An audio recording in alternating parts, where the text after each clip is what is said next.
Hey you, it's true. Checking in if the live stream is already working. But I'm here today with the final rounds of the Platoon Wars 2, which will tell us where the meta currently stands and also where it goes, and also who is gonna claim the title. Of course, we have 9 different nations still in the running in the round of 16. And we get some confirmations in the chat. Thank you, V. Richie, for that. We are live. Welcome Dissociation as well. Aaron is there. I think we also have Reles, our defending champion, who will also be in the very first battle of today. That's going to be between Reles and Wine, Germany versus China. And Reles is also the first message that's going to pop up in the chat here on the screen. So that is working as well. So that looks good. Category ball not late, perfectly on time. But yeah, Reles wondering how far Nagi will go, how far his Nagi platoon will carry him. It already surprised on the upside in the qualifier round 2, but from here on out, it's just gonna get more and more difficult. Wine, in a crazy performance, turned around the qualifier 2 against Dizzy Wolf after being down 0-1 with some very, very interesting team builds. So it will remain to be seen if Reles can continue with the Nagi train. But in any case, this is pretty much the Chinese quarter that he's finding himself in, because Wine, Rain, and Very Nice are all there, looking to get a spot in the semifinals in that section of the tournament tree. So yeah, that's gonna be very interesting. We have on the right here the rankings, the world rankings top 14 before this tournament concludes. So Reles is still number 1. Going deep in this tournament would ensure that he also stays there, but there are still a lot of people who could overtake him, especially because the tournament victory will give 1002 tournament points, so that will be very interesting to see. But for now, I'm gonna move this away because we need a little bit more space to have everything in a good view. I think that works. And yeah, so in terms of what we have in store today, we have a lot of pairings. Let's quickly go through them. And maybe if you're already there and live in the chat, maybe let us know in the comments which is your favorite to win it all. Of course, there's 16 players still left, but only one can ultimately take it in the 42nd game. Of course, we are only going from game 28 to game 42, or pairing 28 to pairing 42, both of which are my favorite 2-digit numbers. So that's a very good sign, I think, for this tournament. All right, so we have as a first matchup Reles versus Wine, Germany versus China. Then we have a purely Chinese matchup between Rain and Very White. Very White going very deep in the last tournament, up to the 2nd place, basically runner up in the Dupli Cup, and seems like he wants to go deep again. Then we have True Poison Believer from the Philippines, the last tournament winner, versus EXO from Lebanon, our moderator, also trying to go deep here after taking blank out to 0 in the qualifier 2. We have V. Richie versus Su Qing Chao, so yet another Germany versus China matchup. We have Pandemonium versus Stay Buxy. That is Myanmar versus Canada. Another Filipina here in pinks versus Xinghan from China. And then we have a purely European matchup between player 345 and Linak, Finland versus Spain. And then finally, yet another Germany versus China battle. So we have quite a few of those, actually. 3 out of 8 battles are Germany versus China in this one. And Jumboy, aka Pandemonium, is already here, ready to go. Edsonix asking what's the prize item after player wins first place. It is 1000 true tournament points. And of course, all the glory that comes with winning such a tournament where everybody is on an equal footing. I have to remember everyone again, possibly, that this is basically all units fully awakened, fully maxed out, everybody got to choose from everything, and we will see which platoons take it ultimately. Everybody had to build 3 platoons with 15 different units and also equip them with the best weapons and accessories. And then ultimately, which team will win depends, of course, on the matchups as well, because every round will be best of 3, and the finals or the final pairings will be actually best of 5. So the platoons will have to take more victories than the opponent, basically, to ultimately proceed in this competition. All right, so that is great. With everybody there, we have 14 viewers already. Hopefully we get those numbers up, but great for those that are already here. Welcome, welcome.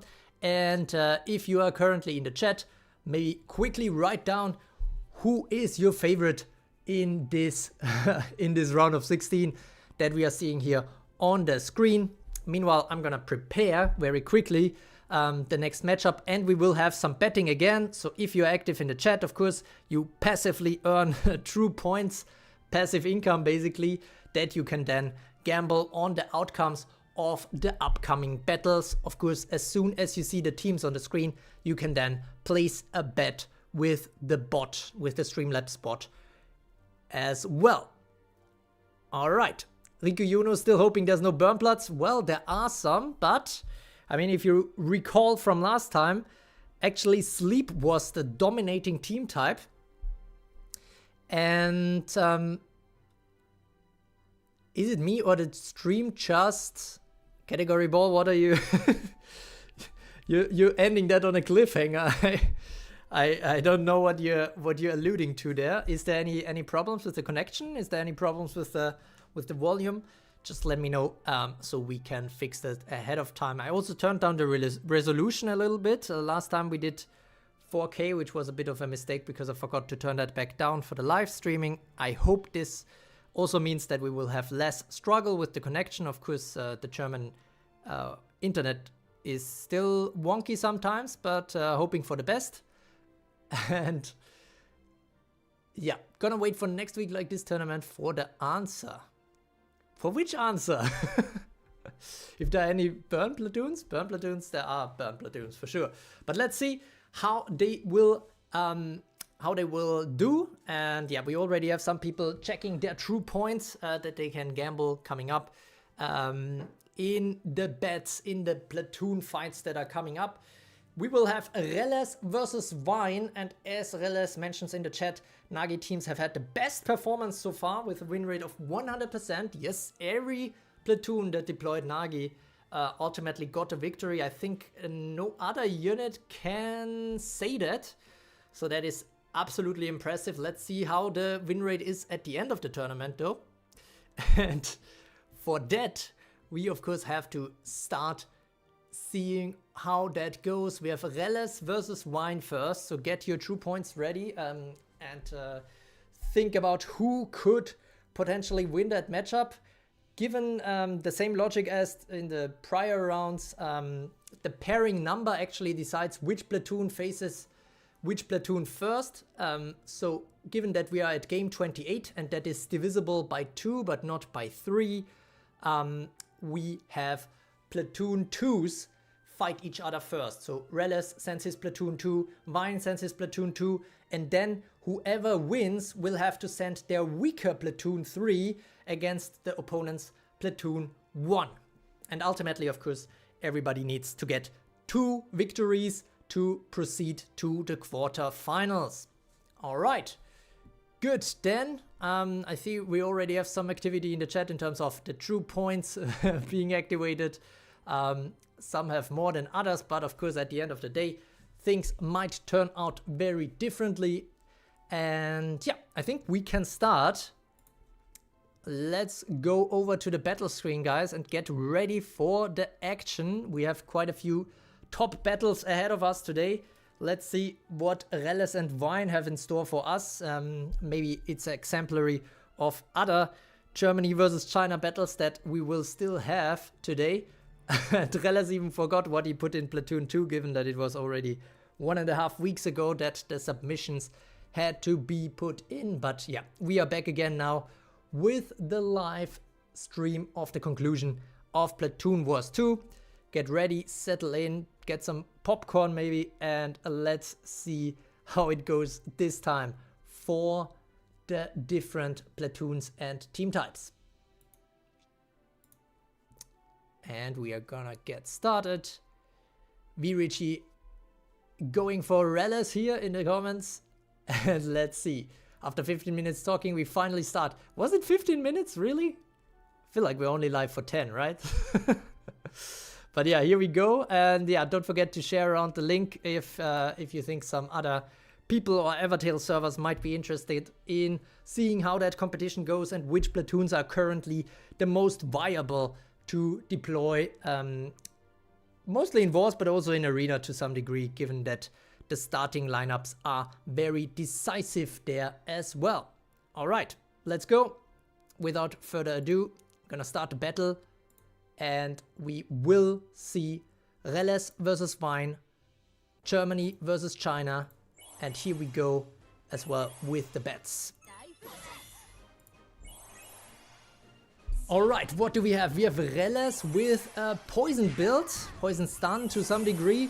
And then on the right, Vine is definitely going for that classic sleep build, even with Gavine to some degree. And Dark Clarice is already going down, immediately defeated. Now, I have a lot of people questioning me in the comments, especially on my recent top 10 video, why Dark Clarice is not in the top 10. And I think one of these examples you just got to witness here against Perry, but of course that is only one example of a few. But yeah, Light Anya is also pretty low HP at this point. Dark Ludmilla also getting hit by a lot of cursed blades. A little bit of a memory collapse, but not quite enough to take out Perry here, who heals back up, gets a sleep torrent going, and this is looking very, very, very good for for Vine on the right hand side here. Actually, oh, okay, betting is already closed, but I might have had to close it earlier. Holy moly, that was a bit of a demolition here from Vine. That was particularly strong, but it is what we have come to expect, right? Sleep right now is in a really, really good spot, and we just saw that again. This was basically yet another sleep demolition that is going on right now. The Ryoma Parry combo, I think, right now, definitely something that could possibly, if the RNG hits right, win against most teams. So yeah, this is not too surprising, but we know Reles still has two other platoons that could potentially do something. Earth Relosha too strong. Yeah, she definitely did her part there as well. Earth Relosha, as long as there's no burn around, specifically Earth Dark Relosha, not the old Earth Relosha from, I think it was 2019 New Year's, no, that was I think the New Year's Eve unit was Earth Relosha back then. But yeah, this one is of course much stronger as long as there's no burn around. Dark Clarice not being slept on, but instead she's the one sleeping. That's a good one, Rico. And yeah, so there we go. Oh, I have to pay out the bettings. Seems like everybody got it right. Vine taking the first one with 1-0. And basically, we are going straight to the next one. And that is going to be Reles platoon number 1 versus Vine platoon number 3. Here we go.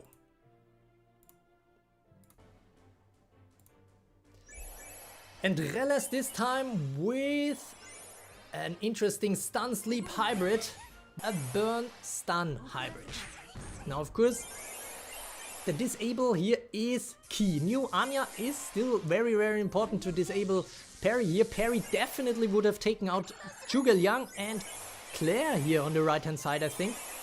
And so not doing that because she gets disabled by the concussive blow against New Anya is rather important. We have a time stop coming in, and New Anya on the left is already quite highly stunned here. On the right, sorry. Which could mean that Masamune might be able to take her out soon.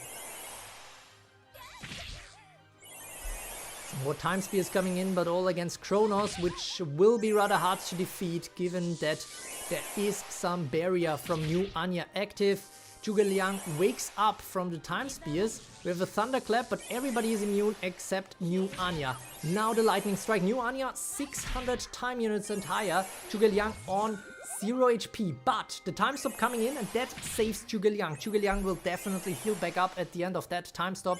Same is true for New Anya, but New Anya will still stay above 500 time units at the end there, so I think that's still a chance for, well, actually Masamune might be too late there, so she might be down below 500 time units again as soon as Masamune gets the turn, unless some Kronos shenanigans give Masamune the turn sooner and stun New Anya back up again, but it doesn't look like it. Piercing Heat, and there she goes, New Anya getting the turn, and 482 here. Wow, okay, who's actually gonna...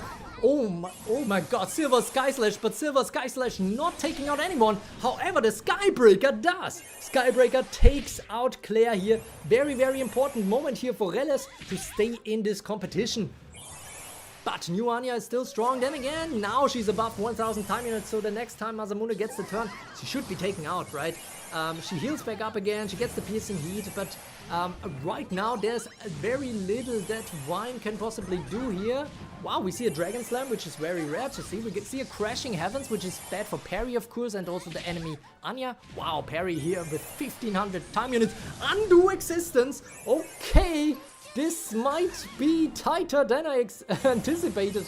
Holy moly, how did New Anya get her time units reduced so much? And now it's up to Masamune and Kronos alone against 4 units. This was a huge turnaround, and New Anya is still there, but the Skybreaker comes in. Skybreaker comes in, and it's... What the hell? This is super close. Kronos, the only one standing. It's Kronos versus New Anya? No, Kronos. This Kronos is too weak on the left. Is she? She gets deleted. Holy moly. Well, Storm Anya Burn is still strong, and Wine shows what's up. He has some ambitions in this tournament, taking out the prior Platoon Wars winner Reles here. And the unfortunate thing about that, especially with the second battle, is that there's not gonna be any Nagi battles anymore, but Nagi will keep the 100% win rate in this tournament, so that's a plus, I suppose. But yeah, that Undo Existence was absolutely lethal, and it shows why Kronos is still in the top 2. Or actually, I mean, New Anya and Kronos both showed in this battle why they are so important. I mean, they were there on both sides, but they were all the difference makers. Despite Masamune taking out a lot of units on the right here with the Skybreaker, 1 Sense of Time was enough to take her out. So yeah, that was a bit rough, but only one saw it coming actually. I don't know who that was, but they probably are winning quite some nice true points. And yeah, that's that already. We have to switch back to the... Wow, that's a lot of lots of messages coming in here. And yeah, now we have to move on already. Well, that was rather fast. We have a Vine taking it here in a convincing fashion, so that will be a purely Chinese quarterfinal here in the game 36. Who is gonna face Wine here? We will see. Between Rain and Very White. Rain is also live in the chat. Maybe Very White is watching as well. And let's see who will take it in this purely Chinese battle. They will send their platoon once first, because this is not divisible by 2 or 3, the 29, which makes this rather interesting, I think. All right, so in the queue, everything is ready, I think. Jumboy now with 200 true points. Nice, nice. Oh, so he was the one who got it right. Strong stuff here from him. And yeah, let's see how it goes now with Rain versus Very White. Reles still downplaying the loss here a little bit in the chat. But yeah, of course, with a Nagi platoon, the chances were not that great. Although Wine with some different platoons against non-Nagi platoons, superior, winning out ultimately in the end here and moving on in the competition, which gives everybody else the chance now to possibly overtake Reles in the true tournament rankings. Let's see how it goes. Rain is in the chat again, as we know him, already downplaying and already saying GG to his opponent, already saying that he cannot win. But of course we had the same thing happen multiple times already, and Rain is still the number 8 seed for a reason in this tournament.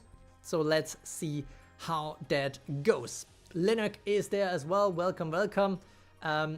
You didn't miss your battle yet, and we are going straight to the China versus China showdown. We had some great China versus China battles before, so let's see if that is also gonna help us here to have some epic fight.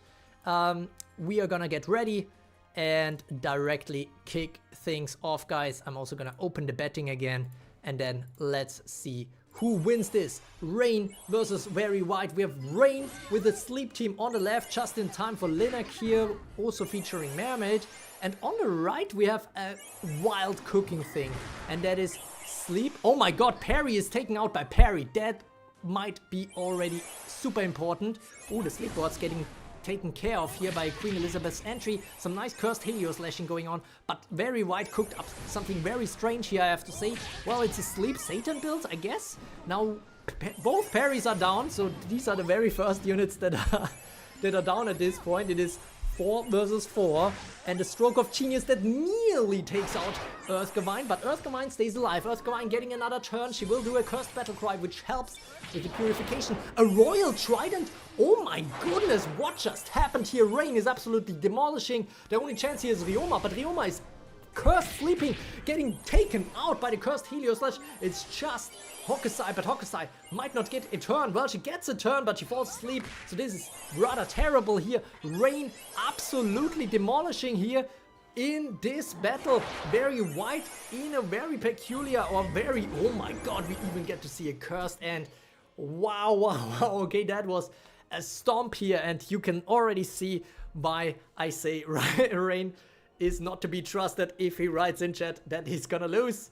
Common Mermaid win. Indeed. And yeah, that was absolutely sick. But yeah, it seems like, what? Nobody saw that coming? Everybody was betting on the left team here. On the right team here.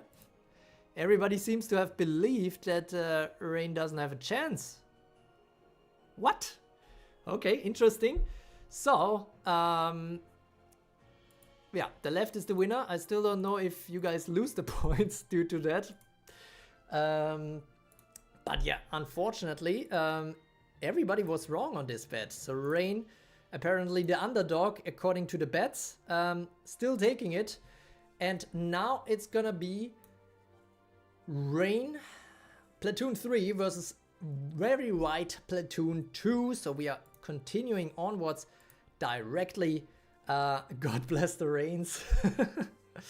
And let's see how it goes from here. We have 24 viewers now. Welcome, welcome. Glad to have you all here.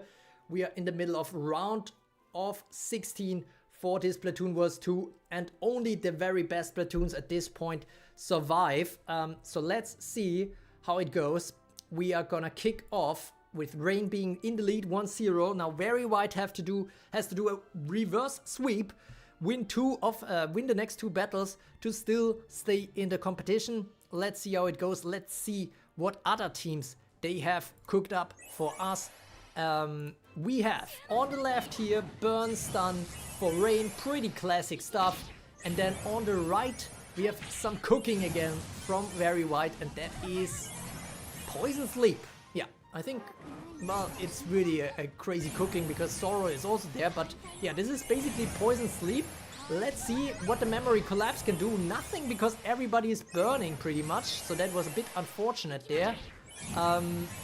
Let's see how that goes. We have a Mask Search from New Anya, a time stop now from Kronos. Let's see if Kronos can achieve anything against this opposite side here.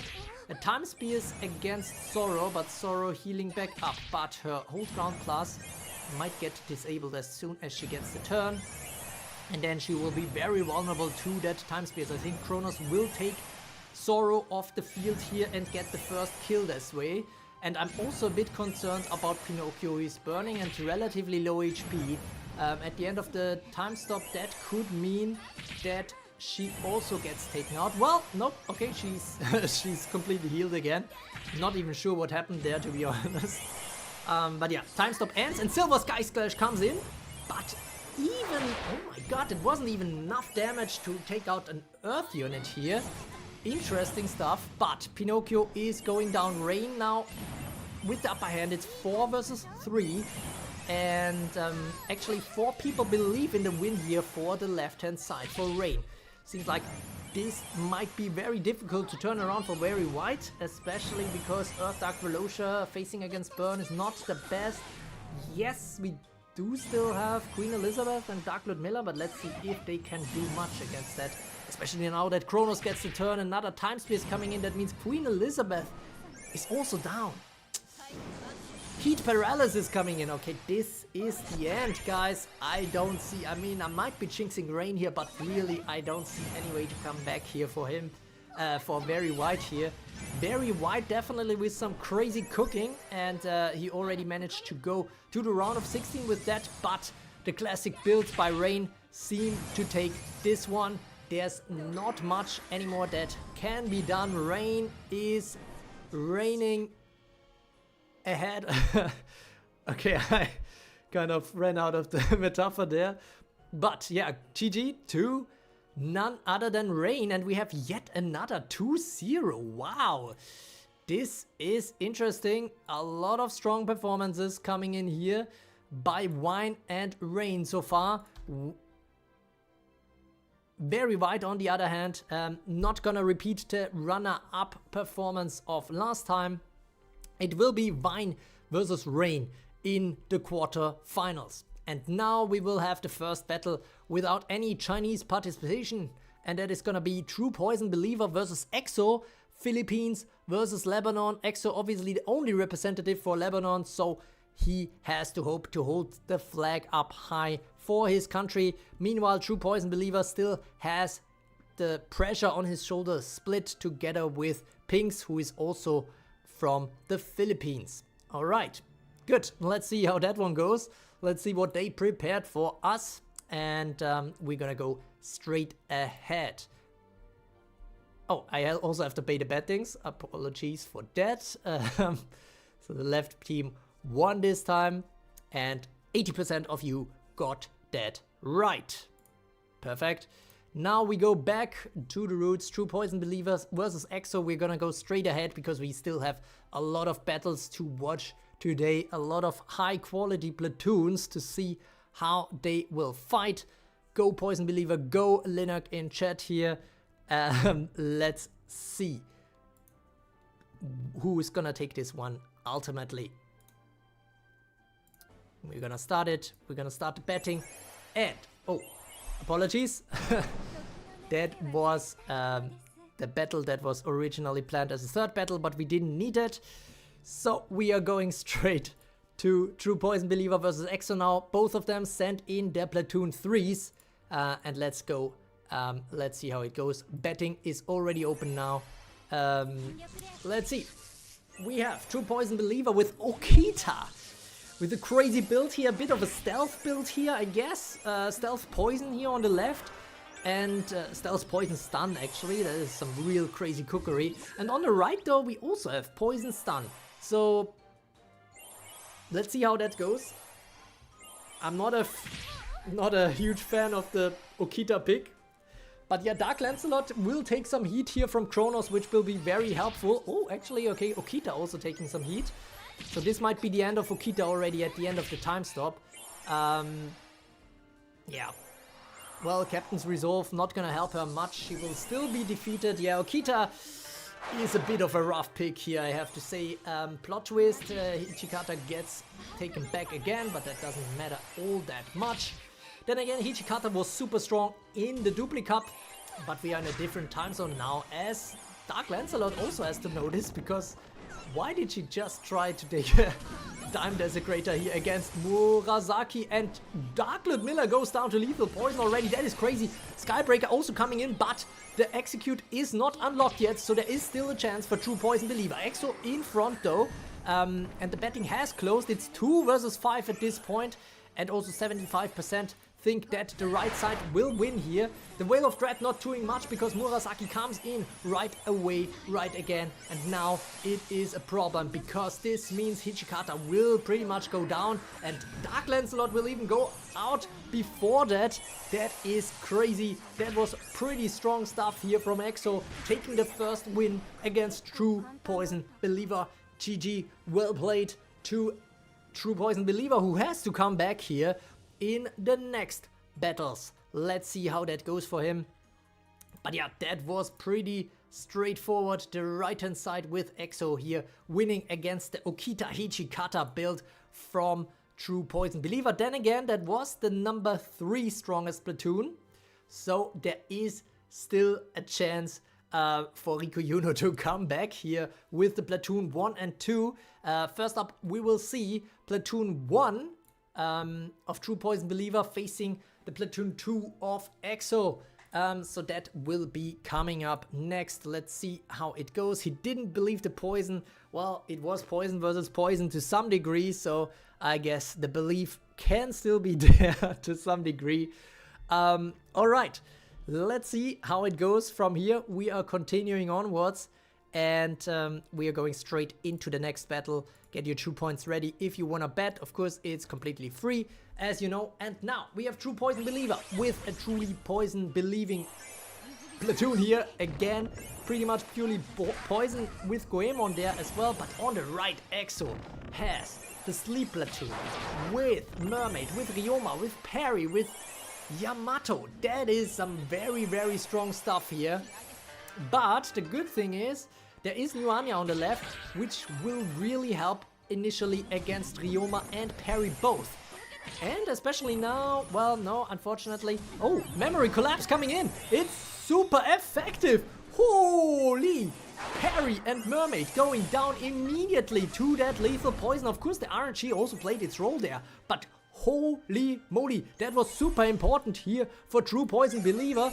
Maybe he can come back in the battle here against the sleep build, which is currently super, super strong in the meta.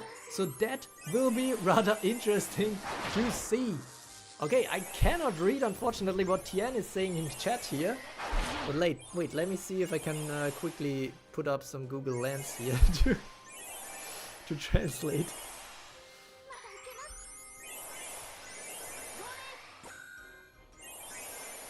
Oh, hello! Okay, it's just a hello. Welcome, welcome. Okay, let's see how this goes. Yamato is coming in again. Goemon is an okay sleep counter to some degree. And New Anya still being alive is hugely important here. Ryoma alone could still turn this around though, to be fair.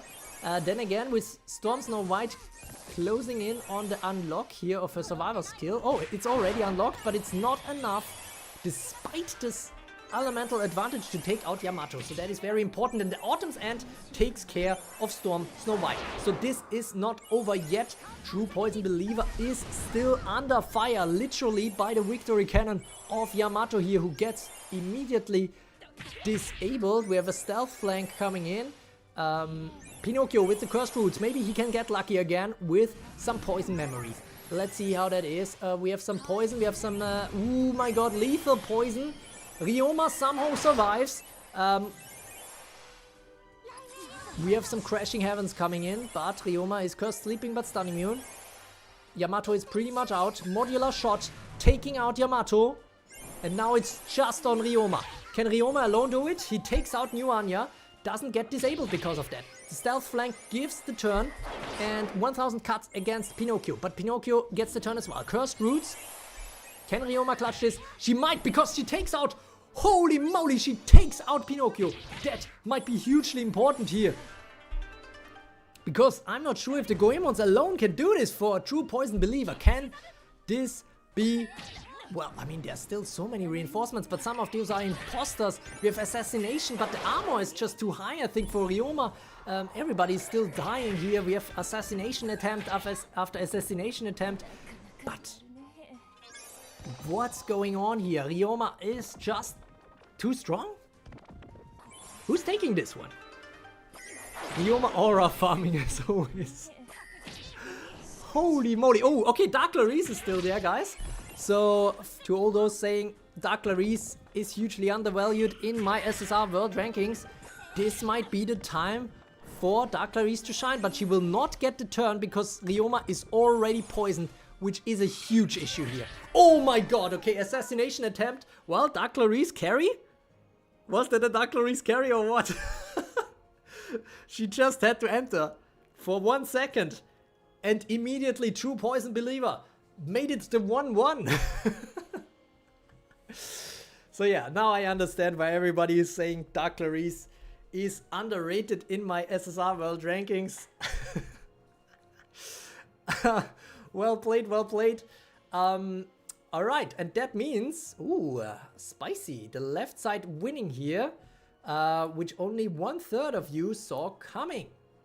Alright, congrats to those who got that right. And for the very first time, we will have a decider this time. It is 1-1 between True Poison Believer and EXO. This will be the final fight to decide who moves on to the quarterfinals.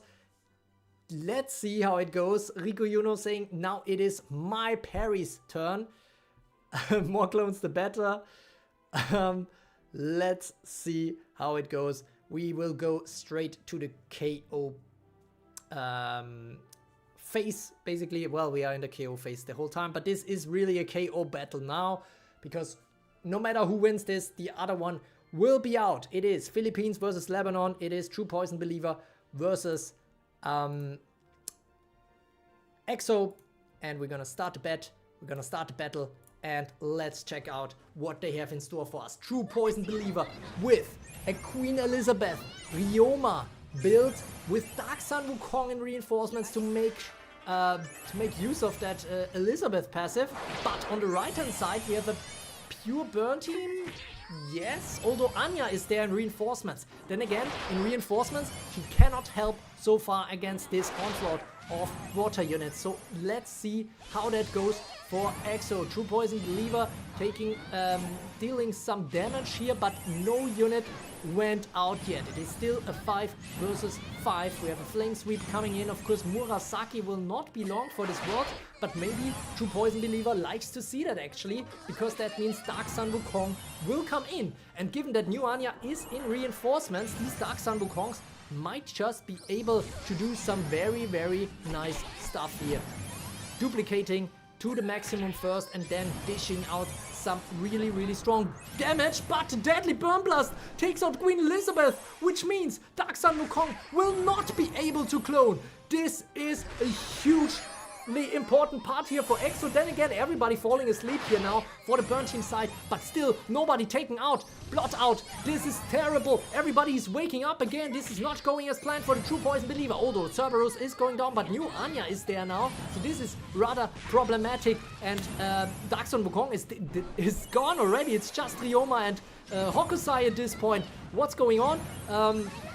I'm a bit afraid Ryoma probably not gonna turn it around against the burn team here, especially with new Anya there as well, which disables her. Hokusai, the only hope, but Hokusai is getting stunned. This is absolutely crazy. Deadly Burn Blast to take it out, and we see why Burn is still not to be underestimated. Despite being outclassed by Sleep in some battles, this is a win for EXO, and he takes this one. Takes it to the quarterfinals. GG from Rico Yuno in the chat. Well played there. Some very, very engaging gameplay. It could have gone either way, honestly, in this battle. But the big decisive factor, I think, was taking out Queen Elizabeth here before Dark Sun Wukong could even enter. So that is rather crazy. Miko Gaming asking, Carrot, can I join this tournament or not? And yes, you can, the next one for sure. I don't know yet when that is going to happen. It all depends, of course, on the turnout and the feedback I get on these tournaments. And so yeah, let's see how that goes. But yeah, stay tuned on my Discord server for that. We have a True Warrior role that will give you the notification whenever a new tournament is in preparations again. EXO is in the chat as well, enjoying his victory. He's gonna move on to the quarterfinals. I think for the very first time, EXO, a bit of a bad luck run in the recent tournaments, but he seems poised to turn this around now. We will see how it goes from here though. Let's see. We have EXO first win, then second win to True Poison Believer, and ultimately EXO taking it, taking out the number 4 seed and prior tournament champion True Poison Believer. So seed 1 is already out, seed 4 is already out, seed 2 I think was also defeated. Yes, Not Leo second was also defeated, and that means of the top 4 players in this tournament, only 1 is still alive at this point, and that is player 345, who will face Linux in a few battles.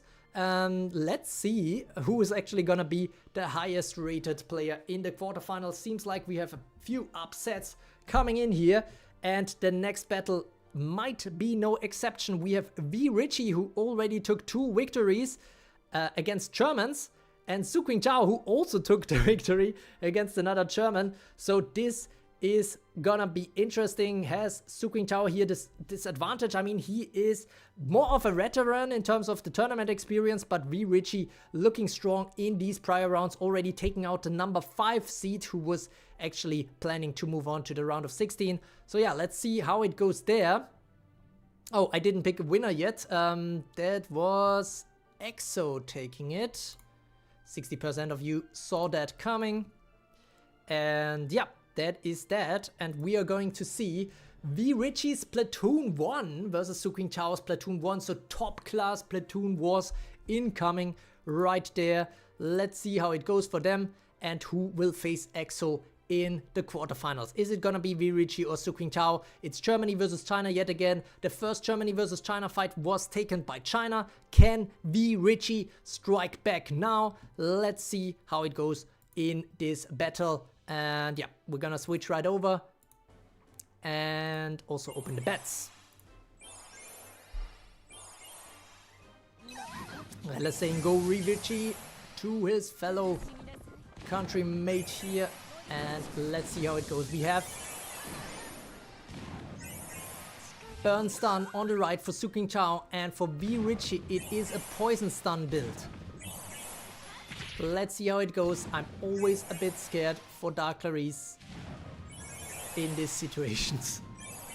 There's nobody poisoned, and yeah, she goes down immediately.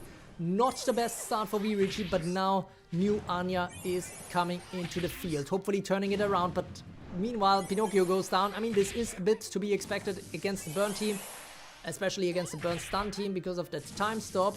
Now it's just 3 units left at this point. Ooh, and Kronos gets the hold crown plus triggered here. Plays onward. Kronos getting another turn. Taking out Dark Lord Miller. This is going very well here for Su Qing Chao in this first battle. A very, very good matchup to find here. This kind of Poison Stun versus Poison Burn. Poison Burn still seeming superior. It's just Kronos now, who doesn't even have her hold ground activated. So I think this might be the end of this very first battle. Burn Stun showing who's boss right now. And V Richie has to come back in the next one. That is going to be V Richie's Platoon 2 versus Su Qing Chao's Platoon 3. Alright, so that was rather impressive here, I have to say. And yeah, Burn Stun takes this one. 75% got that right in the bets. And yeah, we will go straight away to the next one to see what else is gonna happen.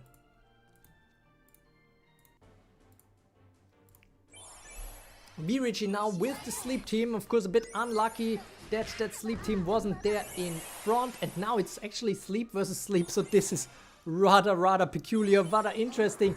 Unfortunately for V Richie, Perry on the right gets it first, and everybody's asleep on the left, but Perry didn't manage to take out anyone yet, so that is very helpful. Then again, we do see some action here now from Ryoma. Earthgewine entering the field. Everybody is awake now. Queen Elizabeth gets the turn. Can we see a turnaround now? It's 1 unit down here for V Richie. I'm a bit concerned about Parry here being 1 HP, already being taken out by the Rising Blade of Ryoma. It's 3 versus 5 at this point, which means I have to close the betting.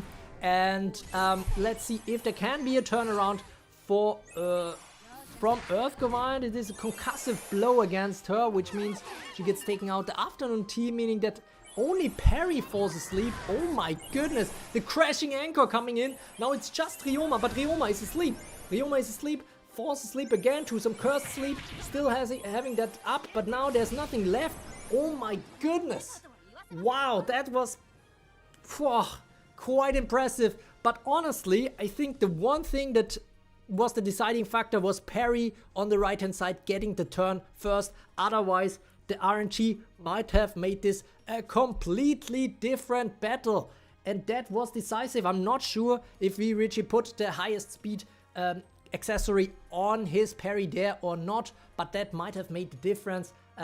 Possibly both had the highest speed accessory anyways, which means then the RNG is just decisive. But that really goes to show, as a lesson for everybody who runs Parry somewhere, I think high speed, go for the select helmet or even an SR accessory that has 29 speed, because that is absolutely important. Alright, but GG to V Richie. I mean, it was his, I think, second tournament only, while Su Qingtao already had some deep runs before. He is 12th seed for a reason, and he's gonna be the one who is moving on in this competition. V Richie still with an impressive run here, taking out 2 other participants before falling to Su Qingtao, who now will face EXO in the quarterfinals. But before we get to that, we will move on to another interesting matchup between 2 participants that are the only representatives of their nations left, and that is Pandemonium for Myanmar and Daybaxi for Canada. Who's gonna take this one? Let's see, let's find out very, very soon. I think it will be their Platoon 2s fighting each other. Yes, Platoon 2 of Pandemonium versus Platoon 2 of Daybaxi. So the medium strong ones, at least in theory, as far as their subjective judgment went. Let's see. Just like how China dominates world economy, Burnstorm is the best now. Well, mostly.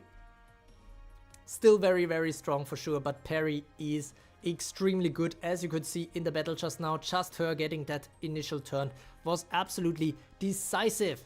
Let's see how it goes for Panda. Category Ball loves Canada. Let's see who is gonna take it, Myanmar or Canada ultimately.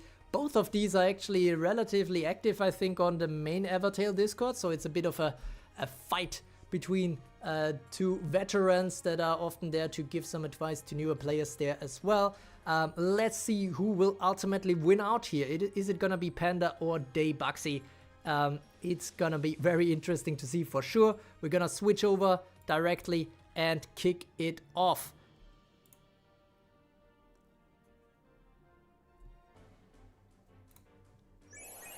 And I forgot to pay the bets, but the bets are paid out now. And let's see, what do we have here? It is Pandemonium with a burn, well, pretty much a burn team, I would say. Ooh, Claire already going down here, versus a poison team on the right here for Daybaxi.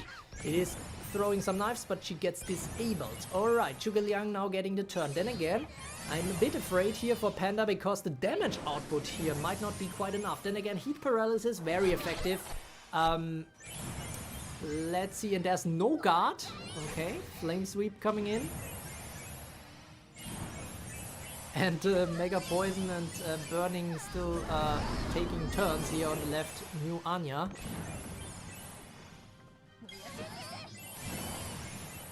Now she's lethally poisoned. We have Mega Poison on Cerberus.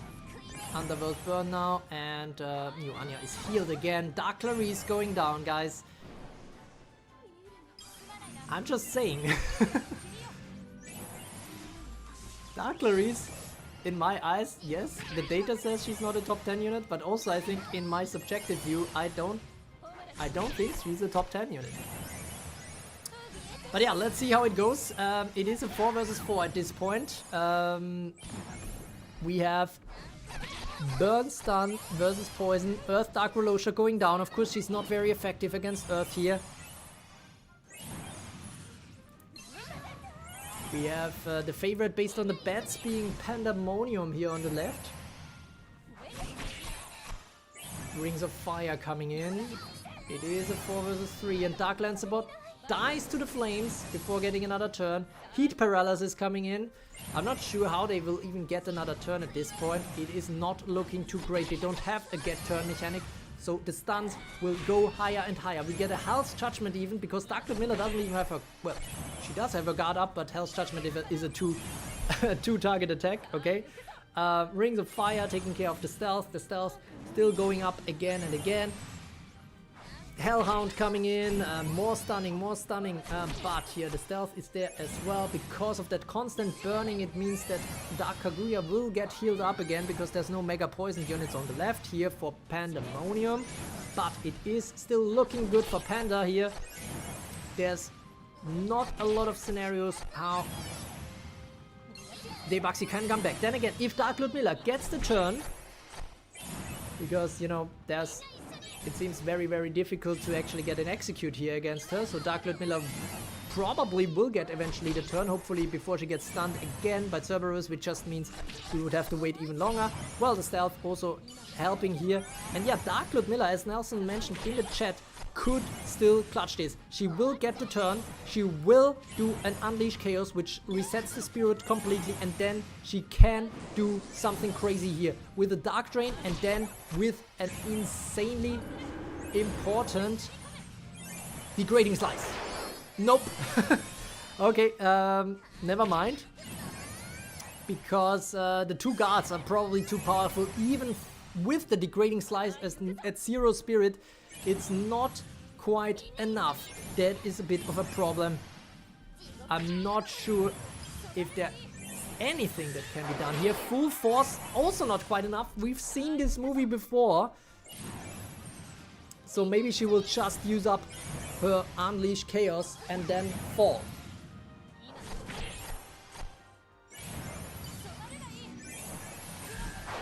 Full Force though, okay. Lord Miller. The Hold Ground Plus is also still there. That will be a Dark Drain, but the Spirit is pretty high here on the left, so not gonna do all that much. And the Death Blow coming in, but Dark Lord Miller still stays alive. The armor is high enough, and Flame Sweep coming in yet again. Let's see. Lord Miller still think that it's Gorilla's rear. Oh, now a Heat Paralysis. That is not great. Well, it is a 3 versus 2 at this point. Rings of Fire coming in again. Piercing Heat.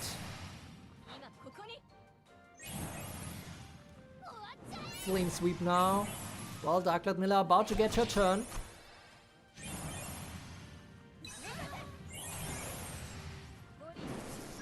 No Heat Paralysis. Well, okay. She was stun immune.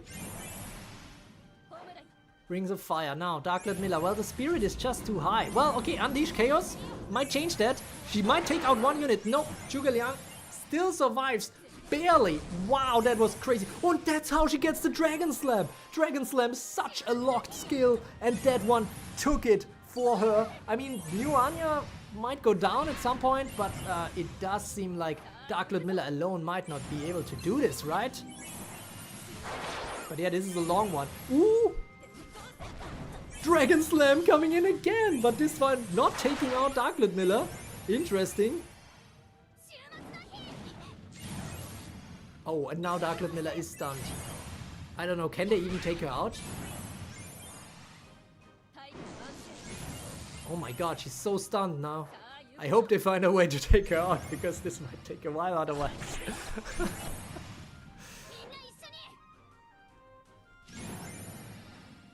Okay guys, who wins this? Because the Dragon Slam will not unlock, because Zhuge Liang will not have low HP for that. She can only use it under 50% HP. Lucifer can't use a Death Blow. New Anya will not even get the turn before Dark Lord Miller here. The piercing heat is not gonna do much. So it seems like Dark Lord Miller might get another turn, another chance to take out some unit.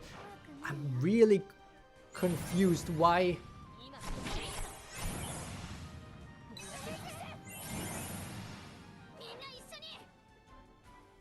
The AI should really target Lucifer here, right? Then Zhuge Liang, then Lucifer might already be out. And then, well, I mean, Dark Lord Miller could still win this, right?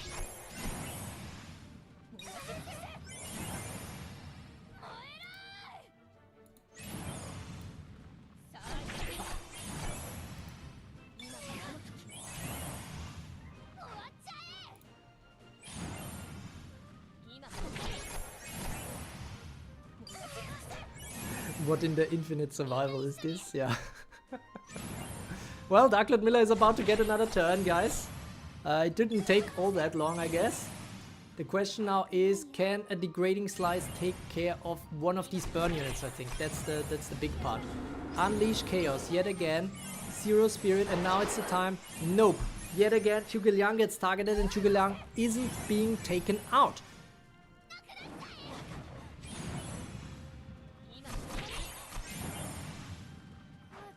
Dark Lord Miller is not buffed here, otherwise he would be able to take out some of these units on the left. My goodness. Dark Lord Miller is really the Kochiro of this tournament. New Anya, I think, is about to die. She's not gonna heal much anymore. Dark Lord Miller will take out New Anya now, I think. Oh, she gets stunned instead. Okay, then New Anya might get healed up again because of that burn. Heat paralysis coming in.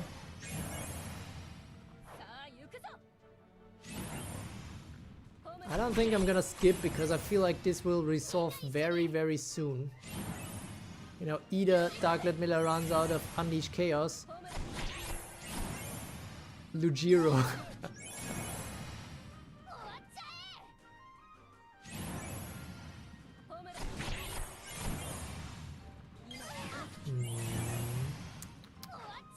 Flame sweep, okay.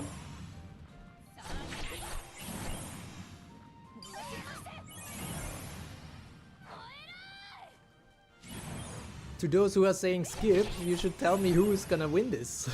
Because I don't think it's that clear yet. Rings of Fire, now we have Dark Lord Miller again with a Dark Drain, so all her Unleashed Chaos is gone. Which means I think we know who's gonna win this. Stun coming in, New Anya standing strong, and now the Rings of Fire, and now the Flame Sweep maybe to finish it off. What? She's still... Oh my god. This is not a loop. Whoever says this is a loop needs to think again. Because Dark Lord Miller is down, and ultimately Pandemonium takes this one, but he really... Daybuxy really made him work for it. That was not an easy one to make. Alright. Very, very interesting one right there. And Pandemonium takes the first one, which means 75% of you were right. And which also means that it will be Pandemonium's Platoon 3 versus Daybuxy's Platoon 1 that is coming up next. Congrats to Panda for taking this one in the longest battle of today yet. That was really interesting. Dark Lord Miller, I think... I don't know, I feel like if she targeted Lucifer instead of Zhuge Liang, she would have won it. I don't know what you guys think. But ultimately, it is a win for this Burn team on the left for Pandemonium. Burn is still something that shouldn't be underestimated anywhere. And Daybuxy now has to come back with her Platoon 1 against Panda's Platoon 3. Let's see how it goes for them. We're gonna start the battle and we're gonna start the bets. And let's see who's gonna face who. It is Panda, this time with Dark Lord Miller on his side, but it is a Poison Stun team for Panda. And on the right, we have a pure Burn team. Without a guard? Without a guard for Debuxy. Okay, interesting. I'm a bit afraid what that might mean for her. Throw knives already taken care of Lucifer, but Claire gets the turn. Burning Thunder, Deadly Burn Blast. Oh my god, Claire is top 5 for a reason, guys. That was sick. And we already have to close the betting because it's just so advanced, this battle already. We have a 3 versus 4. Dark Clarice is going down. It is going south fast here for Panda. And I'm not sure if there's any way to come back. I mean, Kronos is okay, but probably will find it difficult to get the kills, to get the sense of time going. At the same time, we have Claire still alive on the right, and Earth Dark Rolosha will not have to say much in this battle, given that they are up against pure burn here.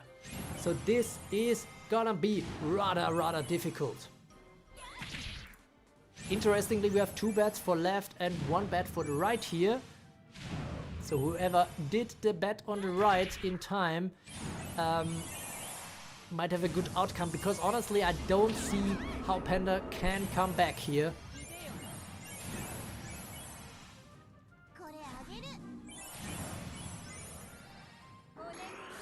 Darklery showing why she's in top 10 again. I don't want to rub it in, but yeah. Dark Clarice. I mean, she's good and she's essential in a poison team to some degree, but I really prefer Pinocchio. Even though Pinocchio technically is even weaker against burn.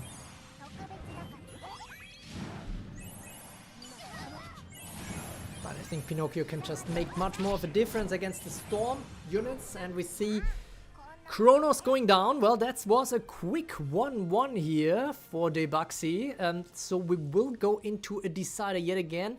I mean, to be fair, this was Platoon 1 of Debuxy versus Platoon 3 of Panda, and Panda will now send his Platoon 1, which means this might go quite differently.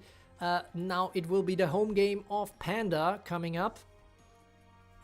And let's see, Riku Yuno asking, are we finishing all the battles today? Yes, we will finish the tournament today, so stay tuned for the conclusion of Platoon Wars 2.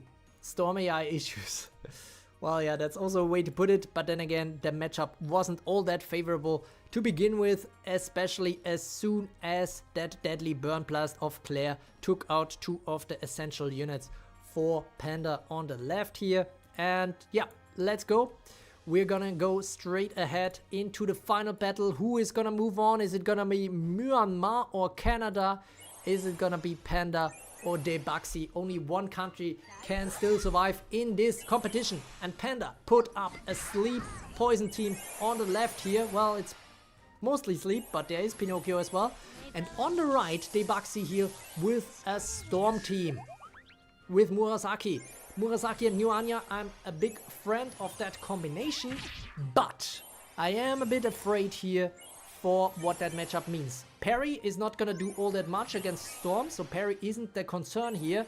Queen Elizabeth maybe neither, but Ryoma and Pinocchio are a problem. Parry going down to Mega Poison, that actually helps Panda here, I would argue, because Kronos on the right didn't get the kill for that, which means her sense of time will not be super high yet. Queen Elizabeth getting the turn. Will she heal back up again or will she die here? Lightning Strike coming in.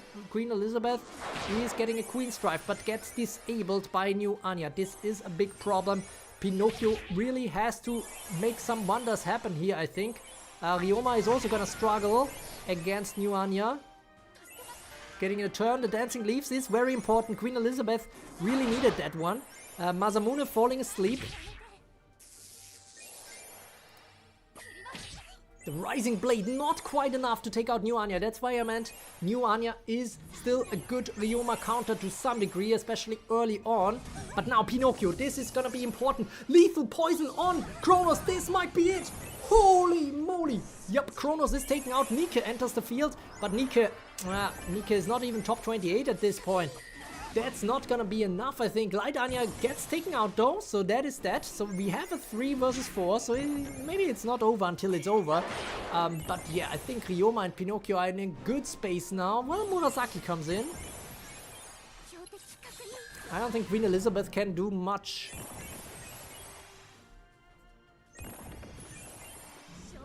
Divine Blast coming in. Okay, it's just the 2 here. Lightning Strike. Ooh, okay, they are getting stunned now. Pinocchio at least. Pinocchio will die to Storm of Blades. That means a declare victory of Nika comes in. Nika carries this. What the hell was that? And Deibaxi takes the win in a reverse sweep. That was... What? My goodness. I've never seen a Nika carry this hard. That was crazy. I mean, the stun from Masamune was key, but holy moly, Storm of Blades getting the turn and immediately declaring the victory. Holy moly, Jumboy wishing GG in the chat. Deibaxi will move on. She will go to the quarterfinals, but very well played to Jumboy as well, because wow, that could have gone very differently. Honestly, one of the most surprising outcomes here today, I think. But yeah, ultimately it is Deibaxi who's moving on and opening up here the lower half brackets of the quarterfinals. And who's gonna face her there? Is it gonna be Pinks from the Philippines? She's the last hope of the Philippines. Or is it gonna be Singhan?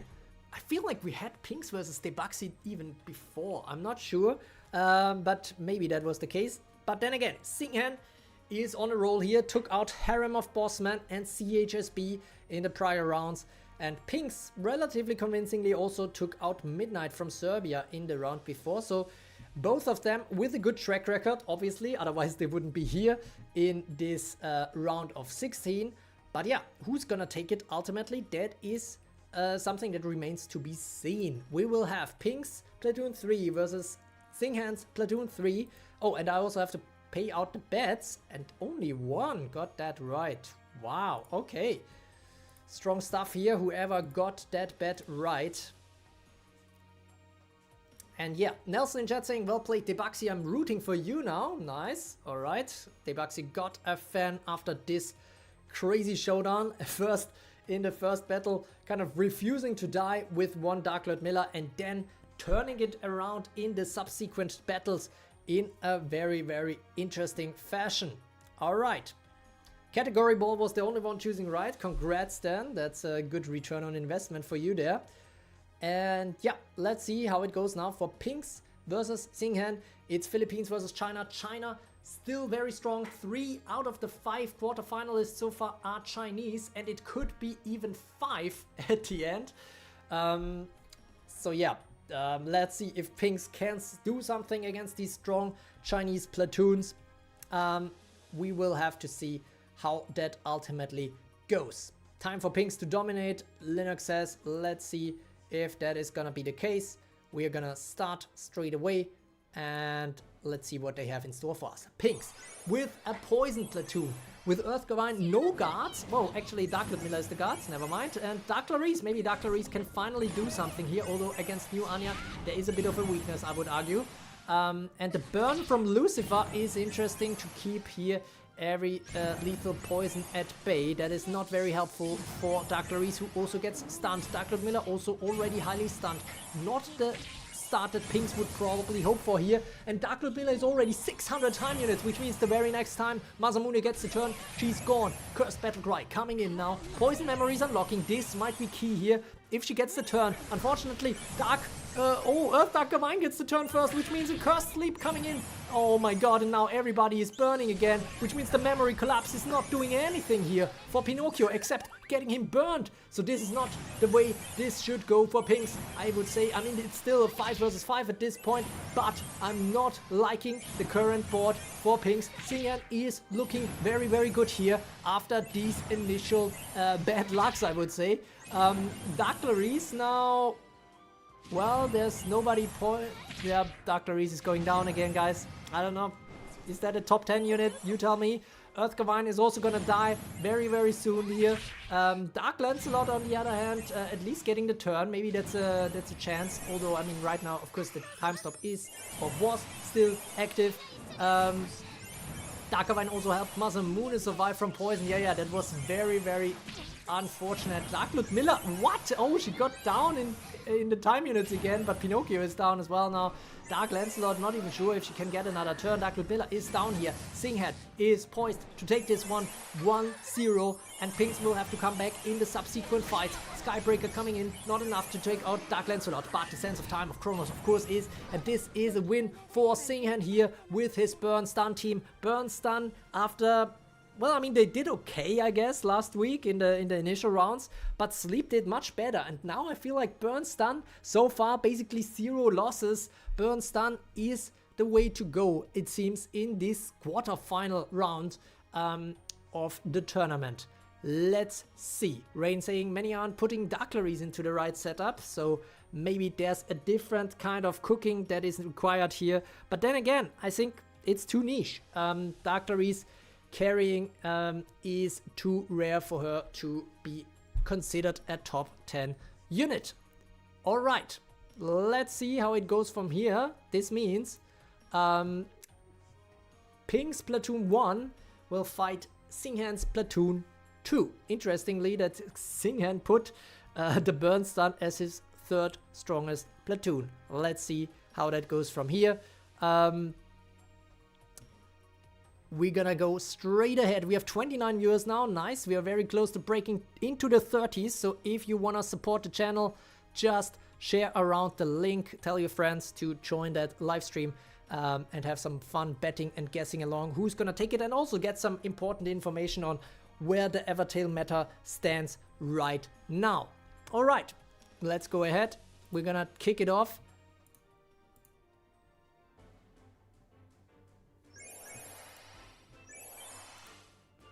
And I'm gonna start the bets.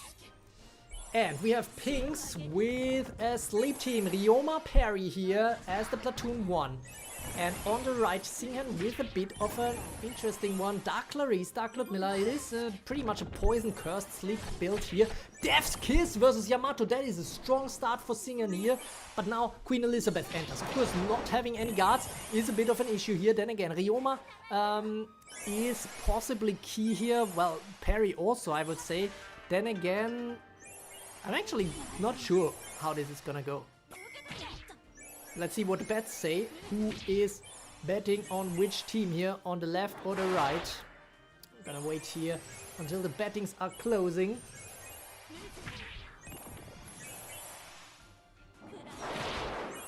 Nelson asking Pinocchio, where are you? Ooh, Queen Elizabeth going down. Okay, Singhan with a good start despite everybody being asleep, except Dark Ludmilla, and that means everybody will wake up again. Getting stealth, that is very important here. But now Perry, possibly with another sleep torrent. Can she do a crashing anchor now? Come on, do it. Well, what? Why she does the water barrage? She didn't have enough spirit? Okay, interesting. Earth Dark Gavine is going down, but there's another red herring here from Murasaki, and the last word against Perry, who is pretty low HP and also mega poison. This is a problem. Then again, let's see. Endless Nightmare. Okay. Dark Clarice with the throw knives. Is this the chance for Dark Clarice to shine? Ryoma gets the turn and she falls into a cursed sleep, so maybe not. Okay, yet another guard survival here. Dark Ludmilla, a lot in the time order here. Speaking for Singhan. Oh my goodness.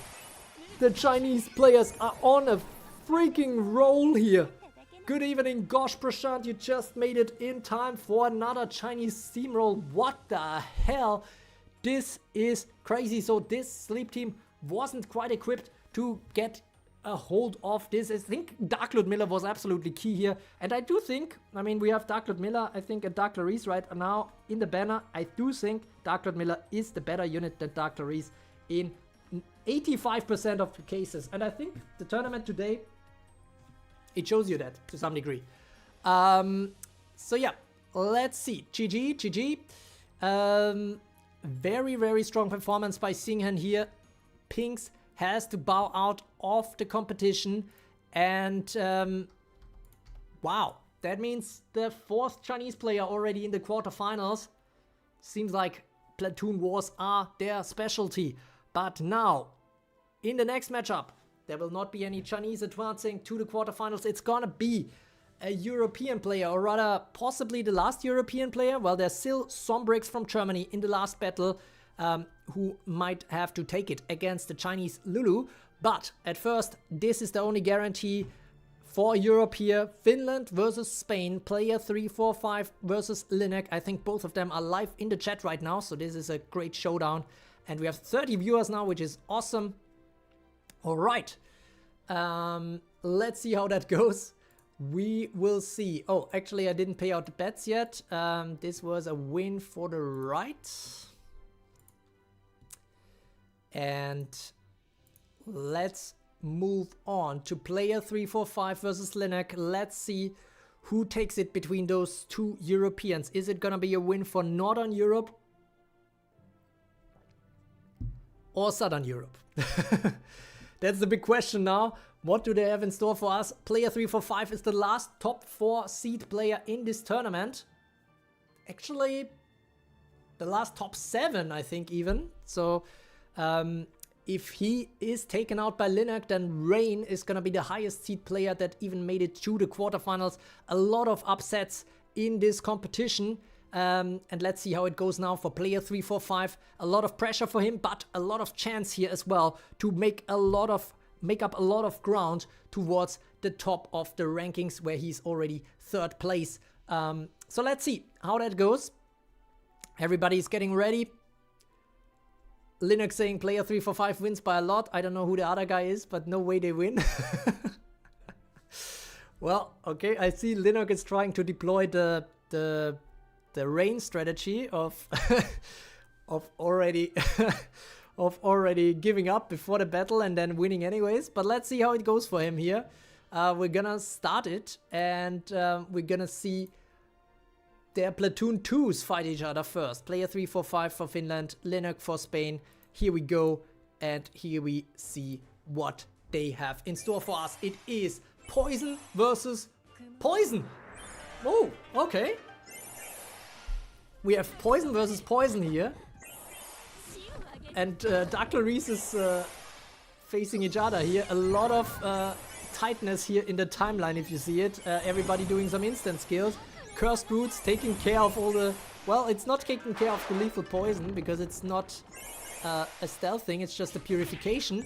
Ooh, and the Dark Lord Miller for Linux is already going down. Not the best start here for Linux. Then again, one imposter for player 345 dies as well. And...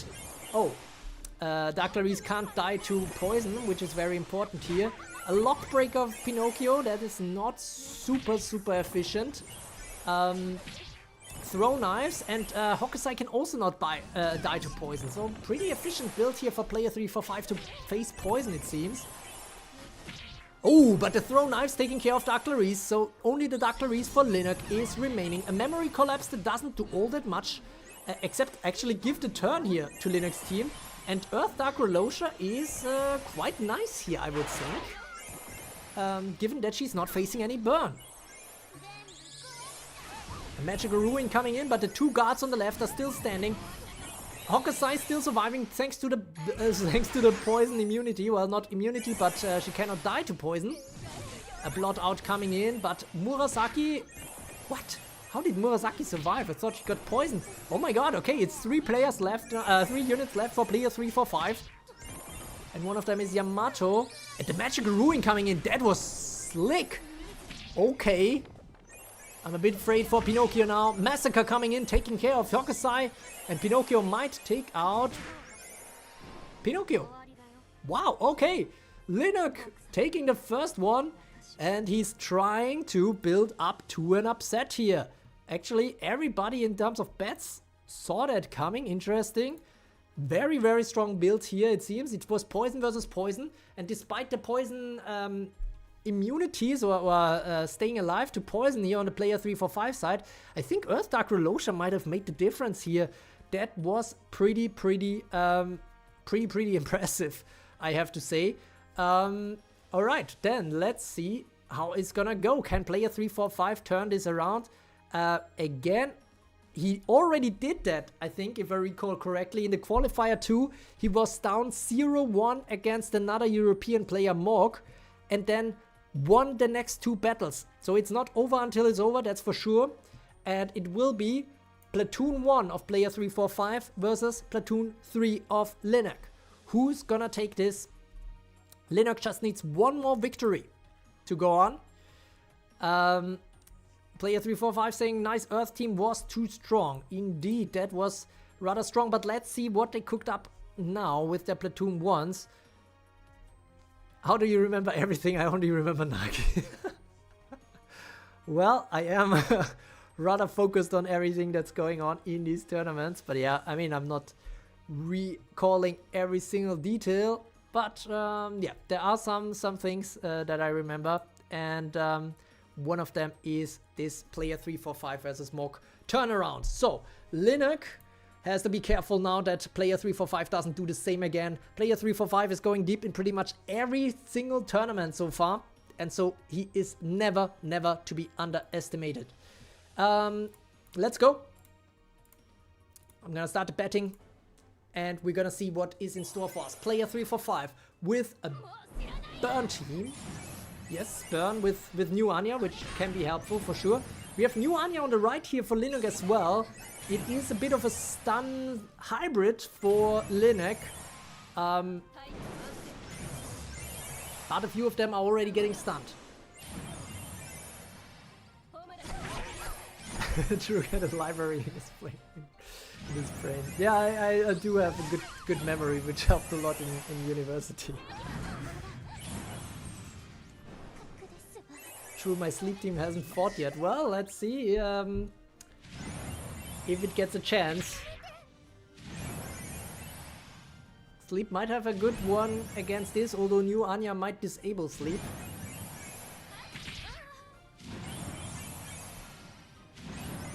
Player 345 saying would be easy win if I had Kronos. Maybe, because of the undo existence. Yet again, the stun, well, the time units are not super crazy high yet. Kronos for Linek here doing some work.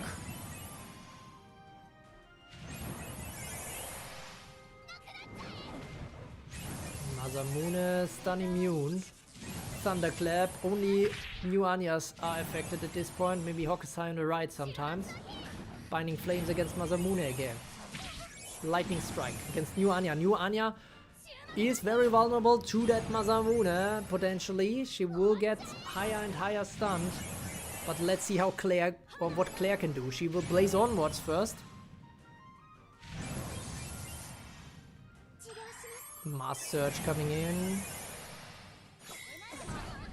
80% are thinking that player 345 will win this. And as I say this, wow, that was quick. I mean, it was still pretty much open at this point, I think.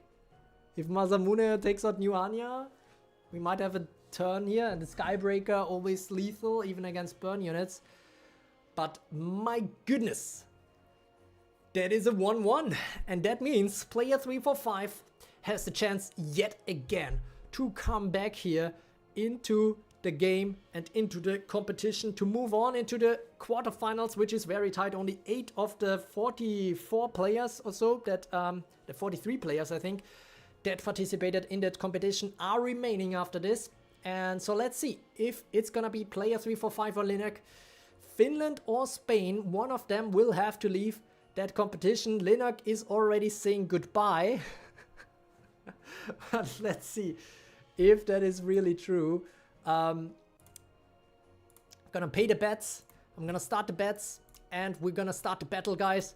Let's see who can take this one. It's player 345 versus Linek. It is Sleep versus Sleep. Who has the better Sleep? Both new Anyas are already out, so they were used in the prior battle. Crashing Anchor coming in. This is important for Linek. Murasaki is already down, but now everybody is asleep on the right here for Linek. No guards. The guards are, well, there is Yamato in the reinforcements, but now what will Gavine do? She will get a lot of turns, that's for sure, and they are very, very low HP. But Ryoma gets the turn, still Cursed Sleeping. This is problematic. Everybody is asleep here. Cursed Sleep coming in again. Everybody is 1 HP here. Cursed Blade, parry is taken out. Yamato comes in. This is important to potentially turn this around again. It's 4 versus 4 at this point, and it is very, very tight. Parry is taken out though for Lineak, while parry on the left is still there. Parry and Ryoma both, which are probably the strongest sleep units in the game right now. Not just probably, honestly, definitely. But then again, we have Yamato, who's still holding strong here on the right. And we have Ryoma getting sent back because he was asleep, I suppose. Ryoma entering the battle again. Queen's Drive not doing anything because of the stealth. Ryoma, Rising Blade taking out Yamato. Okay, this is important. It is 4 versus 3 at this point. Queen Elizabeth is in a cursed sleep. That is problematic. Mermaid also falls asleep. Oh my god, Dream Shatter against Queen Elizabeth. This is some Elizabeth action. We have a Dancing Leaves, but now Rising Blade. Oh my god, the Autumn's End is not unlocked yet. That is a problem here for sure for Lineak here. It is a 4 versus 2. We have 1000 cuts coming in. Rising Blade taking out Mermaid. It's just Ryoma now. Can Ryoma do it alone? This might be a concussive blow. No, we have 1000 cuts coming in. Rising Blade. The Rising Blade is not doing enough. What the hell? The Autumn's End is still not unlocked, it seems. Cursed Blade. Oh, she gets the turn though. She is. She falls into a cursed sleep. That is very, very problematic here. It could be the end here. It is the Autumn's End for Lineak. Holy moly, that was slick. And ultimately, player 3, 4, 5 takes this one. Lineak saying, I'll never get fine a tournament. Well, arguably you already got pre-fine this one, but the turnaround is there for player 3, 4, 5 yet again. Always losing the first battle and then winning the second two, so you can never count him out of this competition. Player 3, 4, 5 is now possibly on his way to the number 1 in the true tournament rankings. That is absolutely sick. But Lineak, GG, well played. A bit unlucky here in this sleep versus sleep matchup. Gavine actually carrying in this one, kind of, I guess. Right? Gavine. What was that? Gavine was really surprisingly good here. But yeah, this is interesting for sure. That means we only have 1 battle remaining in the round of 16. It's gonna be very interesting who's gonna take this one, but this one is for player 3, 4, 5. We're gonna submit the scores, and who is gonna face him? Is it gonna be Sombrix or Lulu? Is it gonna be a purely European fight? Or is it gonna be Lulu for China, who already took out Nelson Jack from Myanmar and Vest from the US?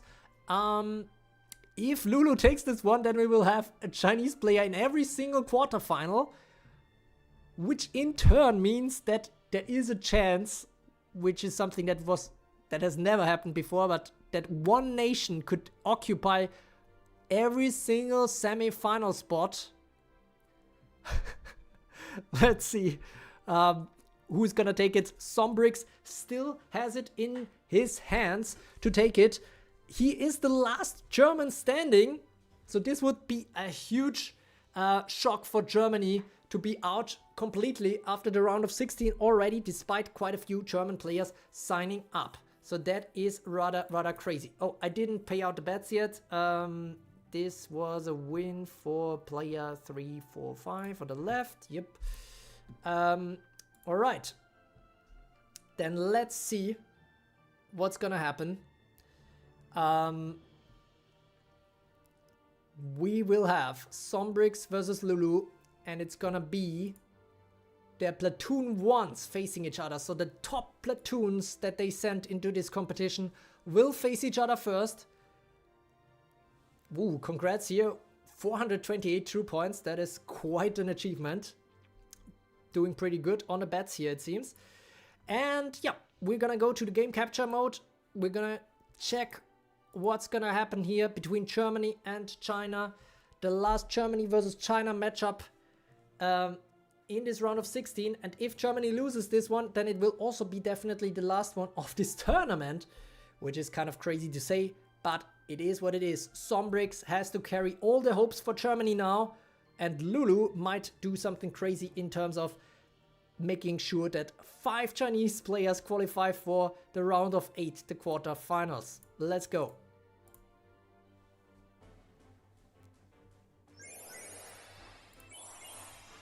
Let's see how it goes. Yeah, betting is only open for 1 minute, so you definitely have to lock in your bets fast. And it also gets closed if one side already loses 2 units. We have a deal with the devil here. We have Sombrix with a burn Chronos team here, basically. Burn stun, I don't know if it's fair to say. New Anya is missing for that a little bit. But yeah, this will help Chronos probably get the burn again. Whoa, actually there's no Lucifer, which could be a problem. She still gets burn going again. And the heat paralysis, that is very effective here against Pinocchio. And possibly even Dark Clarice with a time stop coming in. And that means, I don't know, I think Dark Clarice is gone. Yep. Okay, but New Anya is entering the field now. But this is a good start for Sombrix, I would say. And Pinocchio is also very low HP now. This might be an auto kill for Chronos as soon as the time stop ends. We have time spears against Zoro. She gets the turn, but she is disabled. Oh no, Pinocchio died before the time stop ended, so that means Chronos didn't get the kill for that. That's a bit unfortunate here for Sombrix, but still currently 5 versus 3. So that is a bit of a good thing here. On guard here from Zoro. On guard indeed, she's the only damage dealer left pretty much. We have 2 guards here for Lulu. Arguably the best 2 guards, but still Zoro alone, bit of a problem. Then again, as soon as she unlocks the Survivor's Blade, things might turn out for the worse here for Sombrix. So it's definitely not game over here, especially with the victory cannon against Cerberus. So Cerberus is down, which means no protection currently on Sombrix's team. But, okay, Satan makes good use of the imposters with a mass dismissal. Rings of Fire here. Ooh, okay, Hold Ground Plus gets triggered. New Anya is down. This is an important fast step. Ooh, Devil's Fury now. It's just Yamato. Yamato cannot do anything here. So Sombrix will probably go up 1-0 against Lulu here. Yeah, now she even gets stunned. I mean, there will not be an undo existence because there need to be 2 units with above 300 time units, but yeah, this is basically over. I mean, she still has the Hold Ground, Yamato that is, or basically the Ironclad, I guess. But yeah, now we will see a deal with the devil, maybe a Devil's Fury to finish her off. Pretty sure that's gonna be it with the execute from Satan. And yeah, Sombrix takes this one, 1-0. So this is the chance here for Germany to stay alive in this competition. Zoro is sorry, but she cannot do anything for Lulu here. Despite the interesting build in terms of protecting her, the protection was not quite enough here against Sombrix. And Sombrix takes this one 1-0. And that means we will have Sombrix's Platoon 3 versus Lulu's Platoon 2 coming up next. And that means the left team won. 60% got that right. Congrats. And we're gonna go straight into the next battle. And this is going to be Sombrix versus Lulu. We have a double guard combo here for Sombrix. Zoro also deployed. Actually triple guard here for the left. So it's all on Kojiro's and Zoro's shoulders versus a pure burn team on the right for Lulu. And we have a 250 euro donation from Dissociation. Wow, that rhymes even. Shiva Dog raises and lowers his index finger to get noticed. That's the description of the sticker. Much appreciated, Dissociation, for the support. I turned off the ads during this live stream, so any donation is really much appreciated. Helps a lot. And meanwhile, Claire struggles to take out the 2 guards here on the left for Sombrix. So Dissociation probably in the camp here for Sombrix in the German camp. Wishing all the best here to him to keep Germany alive in this competition. Welcome Abdo as well. We have a lot of bets coming in, which is nice, very good. Very much activity here. Let's see how it goes. How much longer? Cerberus is down, so I am a bit afraid of Claire, but Claire got disabled, luckily. A tandem takedown, well, Lucifer is a bit vulnerable, but now it's the Burn team's turn, and now I'm a bit afraid. I mean, Light Anya is already crazily stunned, taking in all the stun here, which is important. A Hell's Judgment takes care of her though, and now Yamato enters the field. It is Zoro again with a tandem takedown that is not achieving enough, and the Mega Healing Burn will prevent the effect here from the tandem, from the modular shot here from New Anya. Then again, Yamato is a good wall here against Burn, but I am afraid of Claire.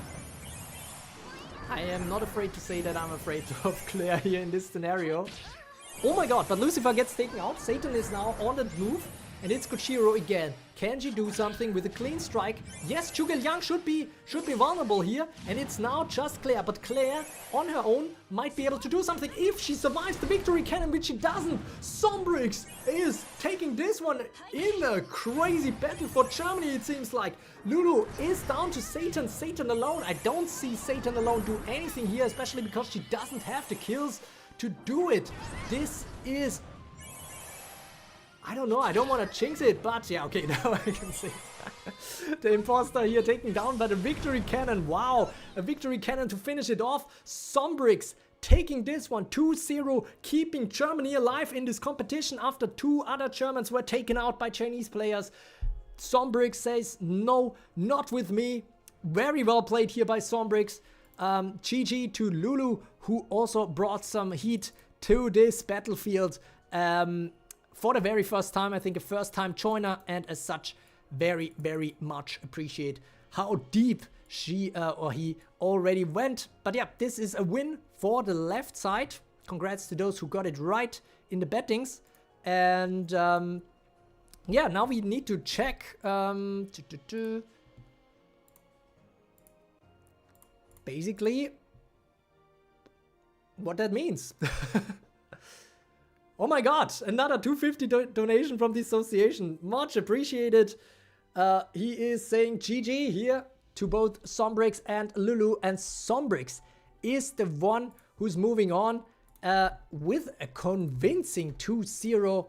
Wow. And that after a convincing 2-0 against Destroyer as well. And taking out 2-1 against Kazuna, another fellow German. So Sombrix is on a roll here, but he has to face the highest seed remaining in this tournament in player 345 from Finland. But it is gonna be another Europe battle that is coming up in this quarterfinals. But all other quarterfinals have Chinese participation. Let's see how it goes for them. At least one Chinese player is guaranteed to end up in the semifinals, because we will see Vine versus Rain from China. And now I definitely have to set up these battles, so give me 1 or 2 minutes.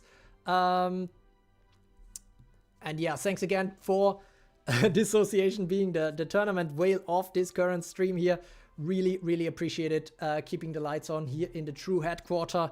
And although I think that the stickers are not registering for the loyalty points, so let me quickly see if I can manually apply some, given that this is the least the least I can do here.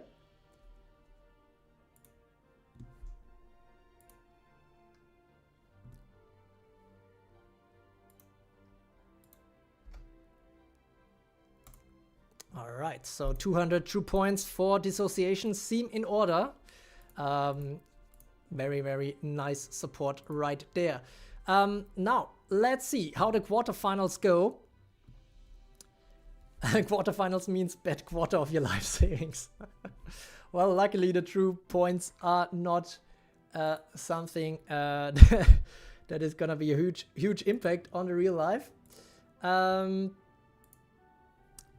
Let's see, let me quickly set everything up. We will have Vine. Okay, so this is the 36th battle, which means the platoon 3s of Vine and Rain will fight each other first. Then the winner. Right. So this will be a Chinese showdown. Then we will see EXO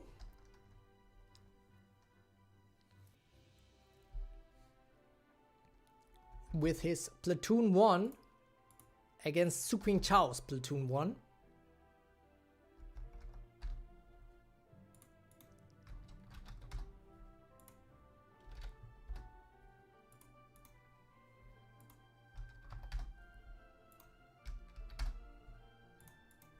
And then in the 38th game we will have Debaxi's Platoon 2 facing Singhan's Platoon 2. It's gonna be Canada versus China in this one.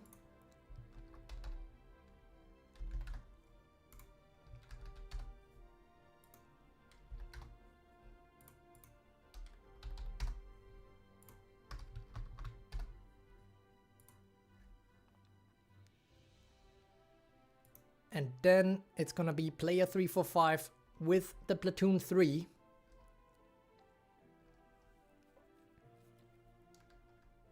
Actually, I kind of like how this works with the numbers. I mean, there has to be done some basic math, but I feel like people usually have different kind of setups. For example, player 345 and Sombrix, they had their Platoon 1s and 2s, I think, fight just now first, and now it's gonna be their Platoon 3s that are fighting first.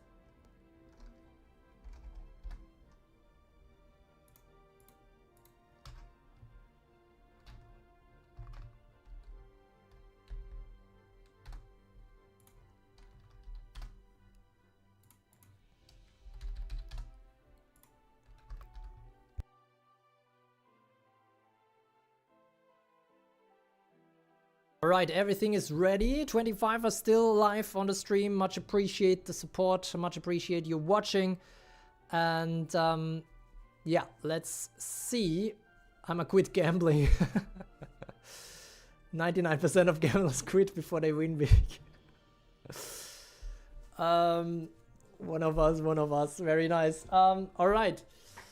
From this round, I'm gonna gamble with 2 accounts. Not sure how much that's gonna do.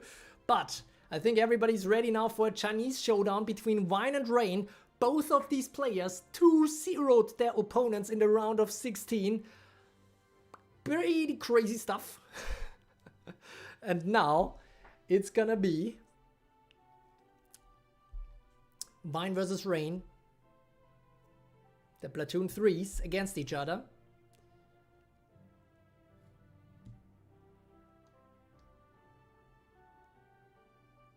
Rain saying this should be the end of my journey in this tournament. Him saying that means he's really keen on winning.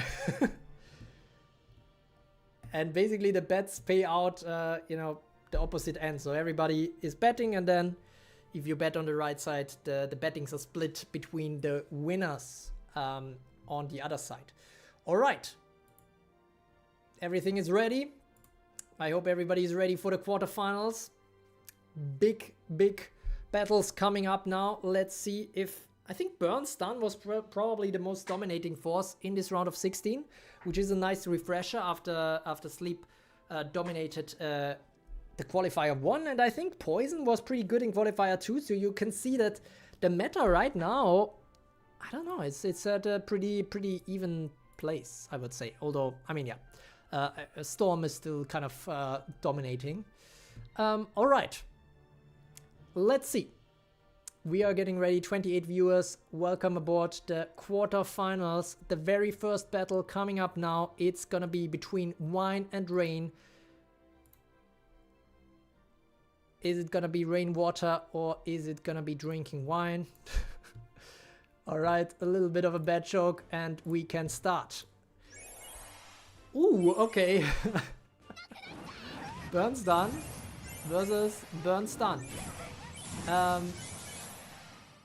We have Claire on both sides as well. Everything is the same except Zhuge Liang and Lucifer. Okay, and Zhuge Liang on the right is in reinforcements for Rain, and Satan is in reinforcements for for Wine. So who's gonna take it? Well, Kronos is already taken out by the first deadly burn blast of Rain here. So it is 4 versus 5 already. Then again, Claire gets taken out by a modular shot of Wine.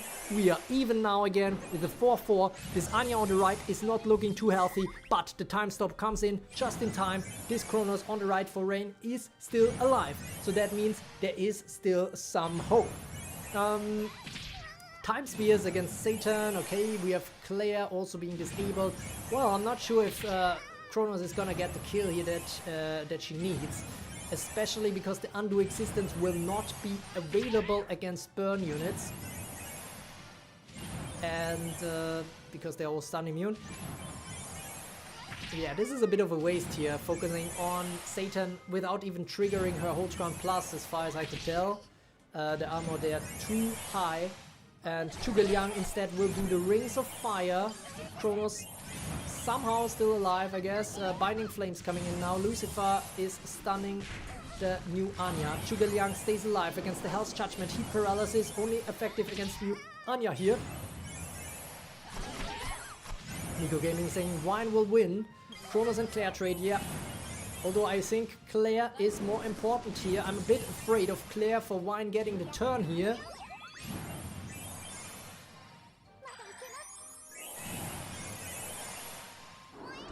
Demon Hellball, new Anya still staying alive. Rings of Fire, new Anya heals back up, but now Silver Sky Slash, Kronos is gone. Everybody else still standing though. Modular Shot, new Anya is down I think, yep. So it is 3 versus 3, it's still tight.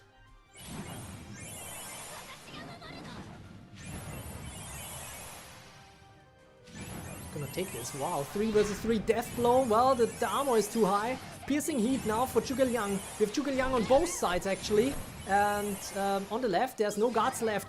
Claire, basically already low HP, but she survives somehow. Rings of Fire coming in yet again. We have new Anya still with the disabling. That is helpful. Lucifer with the Binding Flames. Binding Flames not gonna achieve anything here though. Rings of Fire also not gonna do much. The Death Blow is misplaced. She should really target Claire here. She could have killed Claire long time ago already, but now Claire will get another turn, and I'm afraid what that means for Rain's team here. Satan is gonna take a turn. Now Claire, plays onwards, okay. Still delaying a little bit, I guess. Satan is disabled, Zhuge Liang is disabled, but now Claire. Oh, she does a heating up, okay. No Silver Sky Slash.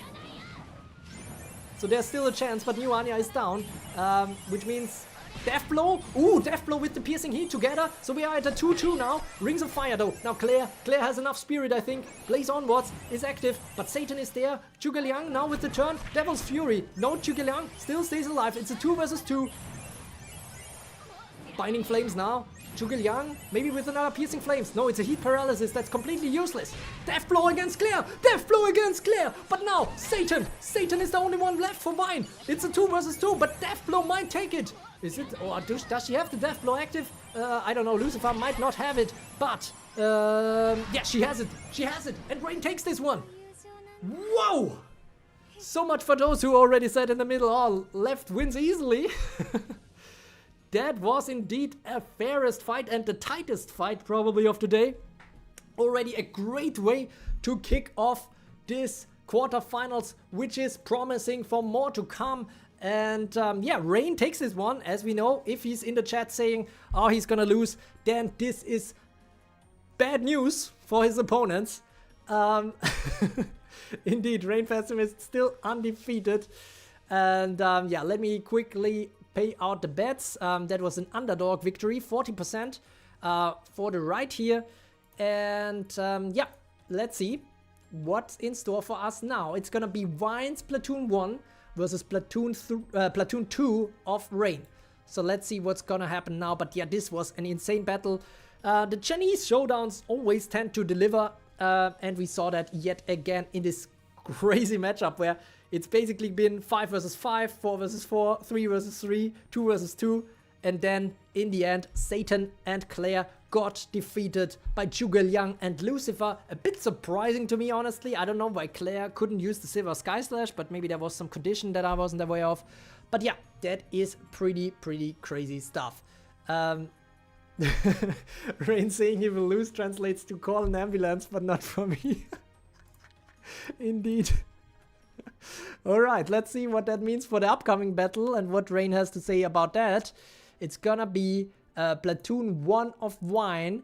Let's see if Wine can come back in this battle and stay alive in this tournament.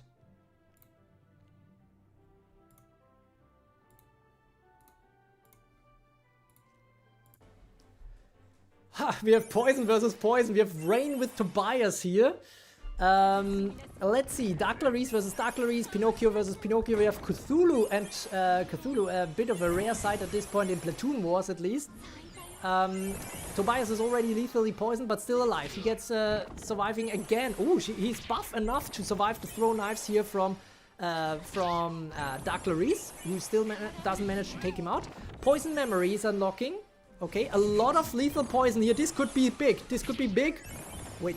Whoa, when Pinocchio gets another turn, but there is a bit of a tight space here in the turn order. So Tobias is still carrying. Tobias dying, but that means Yamato is coming in now. Dark Shroud, very nice. Still a lot of lethal poison. So Pinocchio...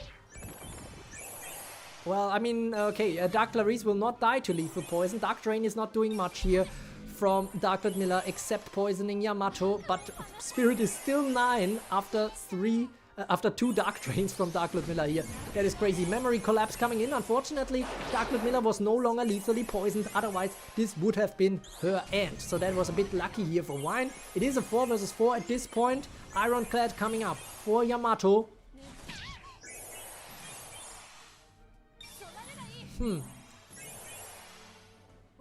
Alright. Throwing knives against each other here. The 2 Dark Clarices. 2 Pinocchios are also still alive. Suppressing fire now coming in. Dark Shroud, Earth Dark Relosher in her element against non-burn teams. Magical Barrage, but Dark Clarice barely still stays alive. Pinocchio with the poison immunity, permanently poison immune, not gonna die here. Also the Unleash Hell, not gonna do much against the other Pinocchio. Dark Clarices are just throwing knives all the time, but other than that, not all that much impact yet. Well, the Massacre on the left took out Tobias on the right here, I guess at least.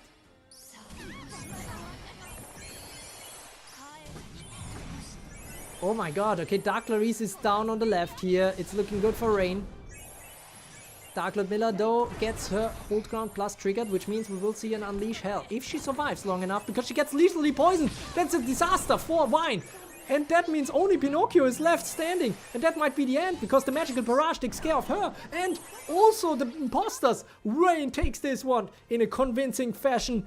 That is crazy. Rain with the pessimism, back at it again. And yeah, this was a clear victory here. And he's continuing to dominate in this tournament. What the hell? That is crazy. So let's go straight over, because that went quicker than expected. After the epic first fight, it is clearly Rain taking the reins here and moving on to the semi-finals. Very, very impressive stuff, I have to say. And yeah, let's see what else gonna happen. We will see now EXO versus Suking Chao. But yeah, Rain is moving on as the 8th seed. He also has some chances to go high in the true tournament rankings.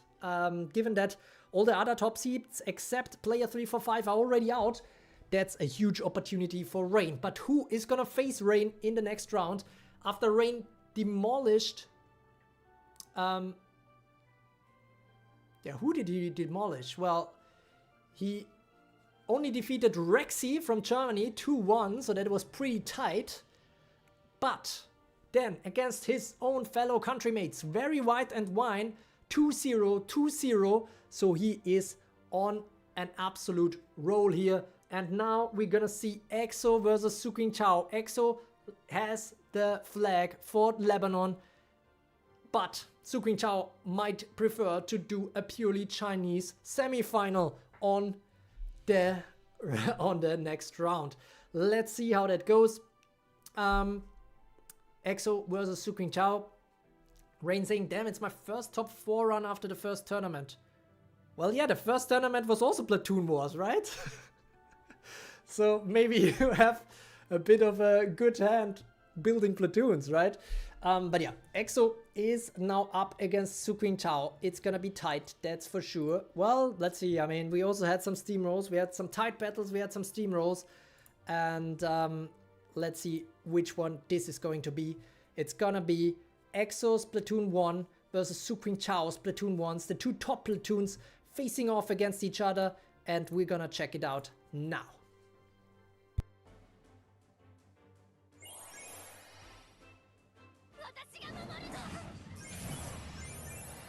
And we have Burn Stun versus Burn Stun, right? Well, I would say Exos is a Burn team, and on the right it's more of a Burn Stun team. Then again, Burn is definitely the focus for both here. So, it will be very interesting to see which Claire is gonna do a Silver Sky Slash first, I would say. And then again, we also see some disabling from New Anya that is already happening. On Suqing Chao's team, while EXO deploys New Anya in the reinforcements.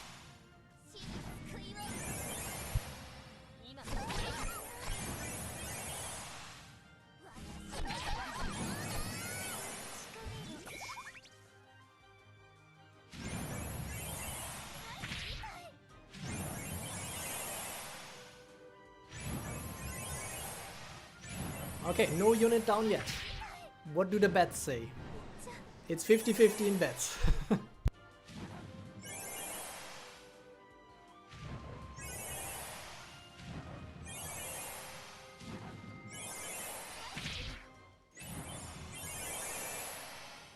Alright, so EXO loses the first unit, but Claire is still alive.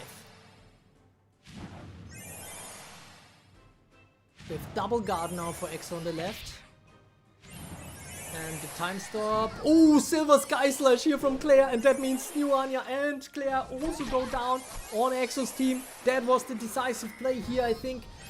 I don't see a world where Zhuge and Cerberus can make something happen here against this burnt stun team from Suqing Chao at this point. This is looking very bad. I mean, Claire goes down, to be fair. Then again, Satan enters, and we still have Kronos alive here. I mean, yeah, maybe, I mean, let's see, Sense of Time already dealing a lot of damage, so Cerberus is the last hope here to stay alive for Zhuge Liang to also stay alive. Rings of Fire coming in, Cerberus is pretty low HP at this point. Rings of Fire coming in again, but nobody is dying here, and the disabling is slick. I mean, the armor ignore is nice here for the piercing heat from Zhuge Liang here for Cerberus attack, all attack, but yeah, they are all staying alive as long as they are burning pretty much, or as long as there's enough units burning and stuff like that, which means even though the Rings of Fire hit pretty hard, seems hard to see how it can hit hard enough. Then again, Kronos might go down here, but Sense of Time is already hitting, so this is the last chance for Zhuge Liang to make something happen. And Kronos still survives, gets even a turn, gets another piercing heat, which means Sense of Time will take care of Zhuge Liang, and that is it. Suqing Chao takes the first battle. EXO has to come back in the next battles. These were the Platoon 1s of both players that were already in the play here, and it is Suqing Chao that takes the victory. Congrats to everybody who got that right in terms of the betting, but now we go straight to the next one, and that's gonna be Platoon 2 of EXO versus Platoon 3 of Suqing Chao. Let's see who's gonna take this ultimately. It's not gonna be so straightforward, I think. EXO still has all the chances to come back in this battle after a bit of a unlucky Burn versus Burn battle that could have gone either way as well.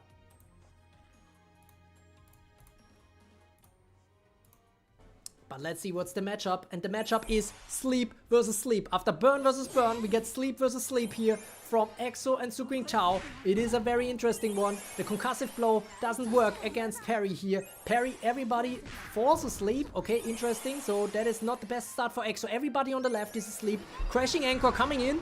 But nobody on 1 HP. That was very, very lucky here for EXO, who stays alive because of that. But still sleeping the whole time. Ryoma also falls asleep though, so that is nice. Passive sleeping coming in here. Yamato with the concussive sleep. Well, that was overridden by a cursed sleep. Interesting. Cursed battle cry now. Now everybody's cursed sleeping on the left after first the other type of sleep. Oh my goodness. Okay, Parry already goes down. Ryoma enters the battle. Queen's Drive there, but it's looking very good for Suqing Chao. Oh my goodness. Dark Shroud now coming in. And the magical barrage of Earth Dark Relosha, it's now Ryoma. But the problem is Ryoma is also on the left.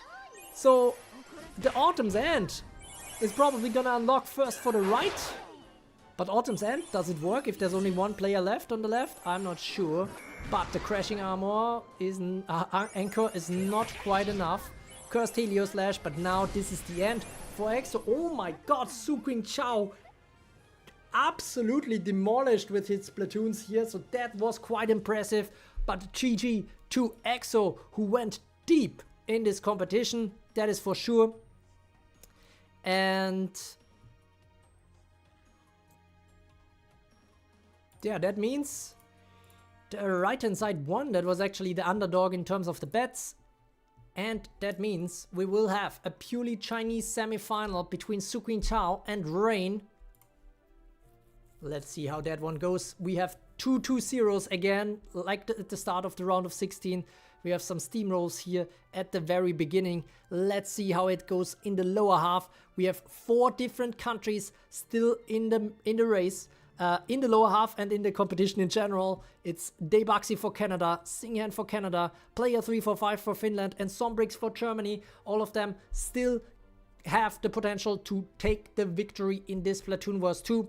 But first, let's see if Daybaxi can make something happen against Singhan, or if it's gonna be 3 Chinese semi-finalists in this competition, which would be pretty crazy.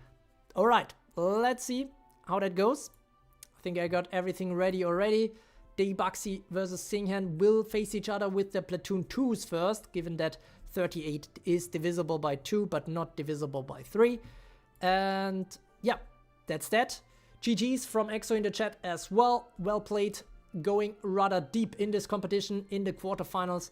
Only 8 players, I have to repeat, made it so far. As you can see, a lot of other players already dropped out of the competition beforehand. So this is now only the cream of the crop remaining and battling each other. And it's gonna be Daybaxi versus Singhan next. And everything is ready. Bets are started, battle is started, Daybaxi versus Singhan, it's Poison versus Poison, Dark Ludmilla, Dark Clarice on both sides. We have Earth Cleopatra and Murasaki on the right, but Earth Dark Relosha and Dark Kaguya on the left. We have Dark Lancelot versus Earth Dark Divine. Okay, Dark Kaguya being moved back actually doesn't hurt, I think, although Dark Lancelot dying immediately does a little bit. Then again, it's still everything open. Then again, Dark Clarice falling into a cursed sleep, not ideal. She will be passed over in her turn, so that is not ideal there. Throw Knives wakes her up again though, but everybody's poisoned, so she will not get the turn. Ooh, Throw Knives actually pretty close to killing her.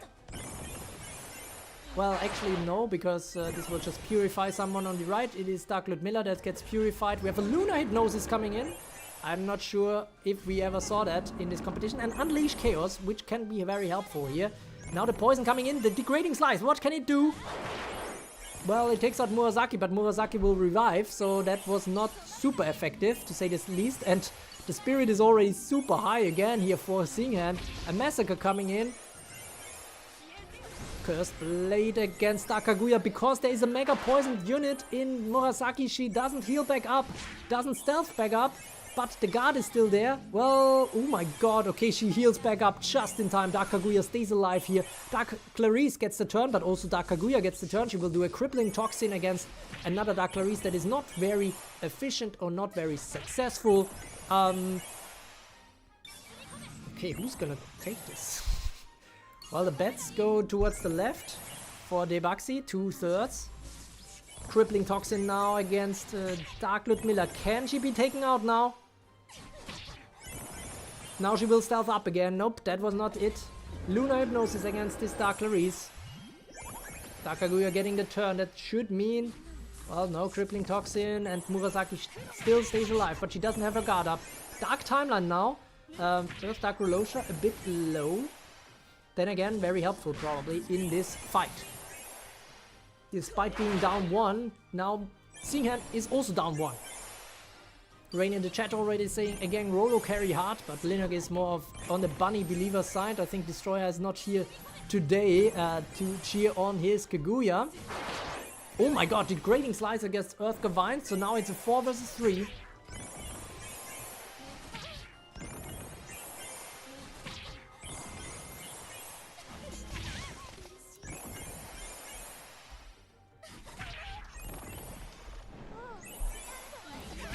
Ping Destroyer real quick, because it's looking very good, like his waifu is gonna carry this. Well, Dark Clarice taking out the other Dark Clarice. It's just Dark Ludmilla now. Debuxy is looking good here in this matchup. Massacre not doing much, but now probably Lunar Hypnosis. Well, no, not really. Okay, Mega Poison Jolt. Can anybody actually kill her? Well, the stealth is still keeping Dark Ludmilla alive here on the right, but she's highly stunned. The Dark Drain is coming in, and now this will be it. Dark Ludmilla taking out the other Dark Ludmilla. So Dark Clarice taking out Dark Clarice of Singhan, and Dark Ludmilla of Debuxy also taking out Dark Ludmilla of Singhan. So this is a win for Debuxy, and Debuxy takes it. And that means she is 1-0. She just needs one more win to guarantee that Canada, or rather herself, is represented in the semi-finals of Platoon Wars 2. We already know that one finalist, at least, will be Chinese, given the one side of the bracket is just Chinese players at this point. But on this side, let's see if Singhan can still make something happen here. We're gonna go straight to the next battle. Debuxy's Platoon 3 versus Singhan's Platoon 1. So clearly a home game for Singhan coming up. Let's see how that goes for him.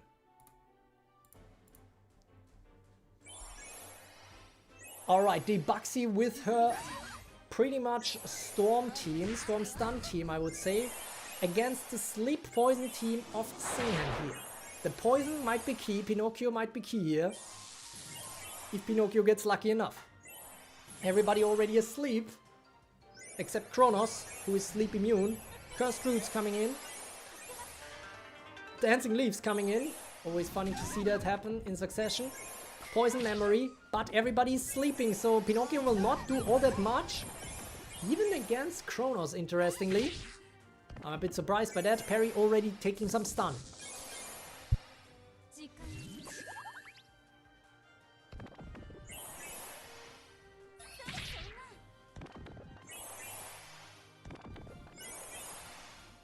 Uh-oh, okay, time stop is on. Queen Elizabeth is about to die. Yep. Alright, so Debuxy takes the first kill. But Queen Elizabeth is not the essential one. I think Perry, Ryoma, Pinocchio, even Yamato might still be more essential than all of these. And I'm a bit afraid of Kronos' survival, actually. Then again, Yu Anya still being alive is very important. Masamune in permanent sleep, though. Pinocchio gets the turn, but still disabled. Murasaki also sleeping. Kronos now with the time spears. And Pinocchio is actually getting stunned here. Heavily stunned. Skybreaker coming in, but the execute was not on yet, which keeps Perry and Pinocchio alive. This could have been the end already for Singhan's hope. But the undo existence! The undo existence! Well, now it's just the 2 Earth units, but it's not over, guys, because Earth versus Storm. Earth versus Storm. If anyone can make it happen, it's Pinocchio and Ryoma here against this Storm team from Debuxy. But it's just 2 remaining against 5, so this will be an uphill battle. But Autumn's End is a first move, because otherwise the Skybreaker might take care of both of them. Then again, the elemental disadvantage might disagree. But this is a first, and this is not over yet. Sense of Time, though, disagrees with me. Then again, this could be now insane. Oh, everybody's healed, so that was very, very good timing here. And the Storm of Blades takes care of Pinocchio. My goodness, Deibaxi demolished Singhan here and takes it for Canada. Wow, that was impressive. We have yet another 2-0. Wow, very, very clear results here in these quarterfinals. Deibaxi takes this one. Lethal Poison never clutch. Yeah, you can see in this battle, I mean, yeah, Masamune was taken out, but she played an important role here. And you can see why the top 3 basically are right now Storm units. It's New Anya, Kronos, Masamune, and that for good reason, because if you put them up against Poison or Sleep or something like that, it's looking good for them right now. I mean, of course, Pinocchio could have clutched this somehow, but yeah, this was not it. Forcing the journey ends here in this tournament, still with a deep, deep run into the quarterfinals. But the one who is moving on is Deibaxi for Canada, and she is gonna be our first non-Chinese semi-finalist. And who's gonna join her there? It's gonna be player 3, 4, 5 or Sombrix. It's Finland or Germany. So that means Europe's last hopes here up against each other. Deibaxi basically the American last hope, and then we have China for Asia, basically the last hope. So every continent or every major continent that is in this competition is still represented, but of course now everybody is just holding on by a thread. Let's see how it goes. We are progressing quite nicely. We have player 3, 4, 5 with the Platoon 3 against Sombrix Platoon 3. Linux praying for player 3, 4, 5 Downfall. Still a bit salty about the turnaround before. And yeah, that is definitely something to be kept in mind, that player 3, 4, 5 is usually losing the first battle here. So even if Sombrix takes the first one, it's not over until it's over. It is best of 3. So let's see which platoons can come out on top here. All right. We are going to the game capture mode. Gonna start the bets, we're gonna start the battle, and we're gonna see what's in store for us between these two European players. Player 3, 4, 5 versus Sombrix. It's Finland versus Germany. It's Sleep versus Light? Well, oh yeah, this is the guard build. That fully depends on Sorrow staying alive, who just died, which is a good start for player 3, 4, 5, I have to say. We have 3 guards on the right here now. Okay, one of them gets exchanged for an imposter, but the only big damage dealer here left is Kojiro. Kojiro in the current meta struggles, but against the team on the left here, I could see something happen if she gets lucky. Okay, everybody's cursed sleeping. Wow. What a view here, guys. And now New Anya even goes down. Nope. Not yet. Now she does. Oh. Oh, Autumn's End actually deployed against Yamato, which means Kojiro is still alive, which still keeps the hopes alive here for Sombrix. And New Anya somehow heals up again. Light Anya is not long for this world though. And everybody falls asleep. This will mean a crashing anchor, right? Oh, concussive blow even. To take a kill and then a crashing anchor. And that takes out everyone except New Anya. Wow. What a domination here by player 3, 4, 5. Which means he will take the first battle for the very first time in this competition. But something to keep in mind here is every battle that he was, every pairing he was in before, the player who won the first battle ultimately lost, which was always him. But let's see how it goes this time. It is player 3, 4, 5 taking the very first victory. And that means 1-0 up against Sombrix. And the next one is gonna be Platoon 2 of Player 345 versus Platoon 1 of Sombrix. Let's give it a go. Let's go straight away. Gonna start the bets. And... okay, Player 345 here with the poison mix. And on the right we have a Burn stun team. Well, it's just Kronos with Burn. Heat paralysis coming in, but Light Anya absorbs it all. Can Dark Clarice finally shine and show why some people think she's top 10? Okay, that was a bit mean, but let's see. I mean, the lethal poison on Satan is there. Because Lucifer is not on Sombrix's team. But yeah, Dark Clarice is disabled. Undo existence incoming. Well, as long as Light Anya is still alive, no. But Dark Clarice is already going down, so yeah, there goes yet another chance to prove that she is top 10 material. So yeah, if you're asking yourself, I think, in terms of my personal opinion, except for very few teams, I think Dark Lord Miller is better and will be better for the next months to come, if you're thinking who to pick between those two. Sombrix is on a roll now. It is 3 versus 5 at this point. Light Anya still standing with over 1,111 time units, but it's just guards and Light Anya now. Not even Cerberus can be taken out. Victory Cannon is actually the only damage dealing skill of Yamato. So now that she used it, unless somebody dies, she will not be able to use it. Which means, oh, Light Anya somehow gets the turn. Okay. But that means, yeah, this is basically over. Sombrix will do the 1-1 here. Drew has beef with Dark Clarice. Not really, actually. I just don't think she's that great. And a lot of people are always saying, your rankings are wrong because Dark Clarice is not at the top. But yeah. Here we go. We have a 1-1, which means we have the only decider of these quarterfinals coming up. It's Player 345 or Sombrix.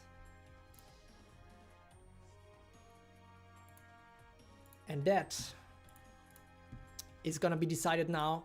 It's the last ticket to the semifinals between Player 345 and Sombrix. Who's gonna take it? Let's see. Europe is gonna win. Mermaid is top 1. Oh no, the prophecy.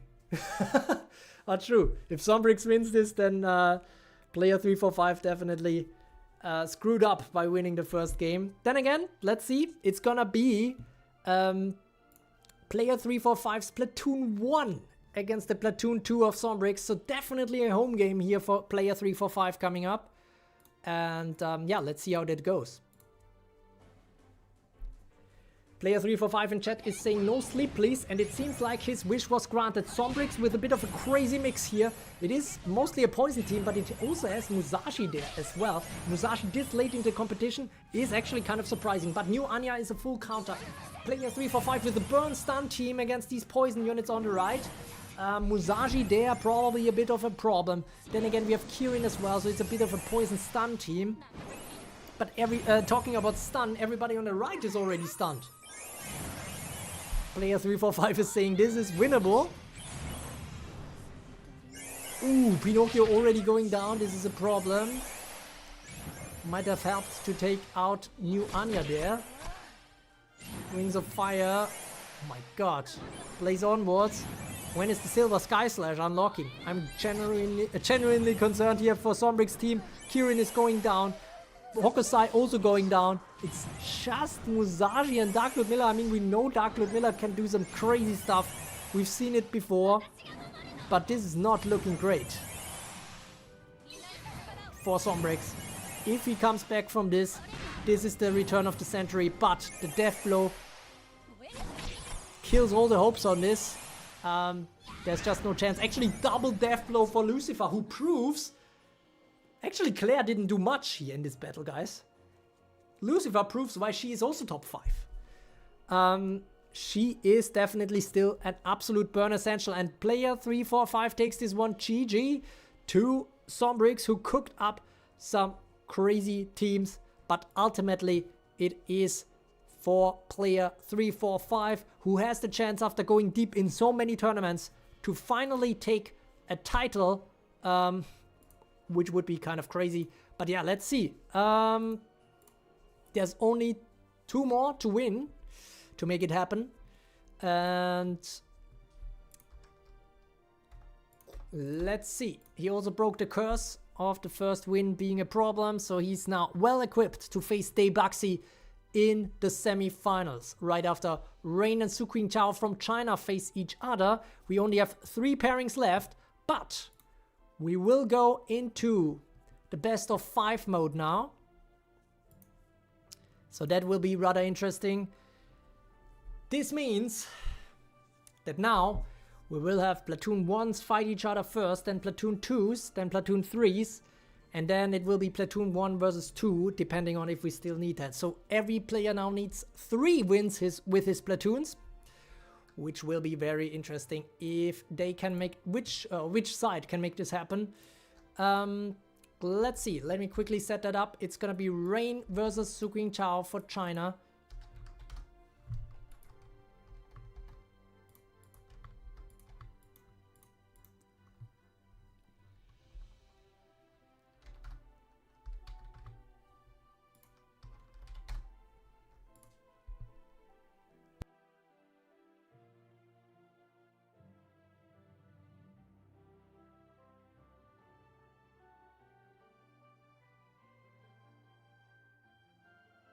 So yeah, that means up to 5 battles coming up now between these top platoons. There's only 12 platoons remaining in this competition.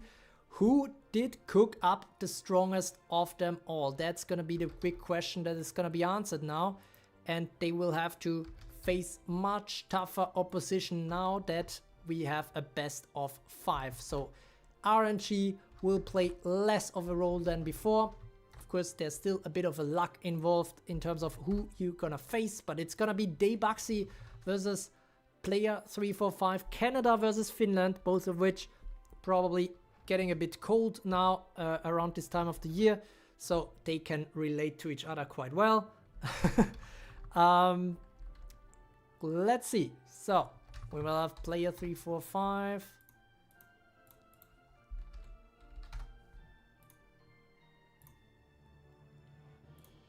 Right, and Daybaxi. Good, let's see how it goes, guys. We are going into the semi-finals. We are about to find out who can make it into the finals of the Platoon Wars 2. Probably the toughest competition so far in terms of all tournaments. That is really, really some strong stuff that they cooked up for us here.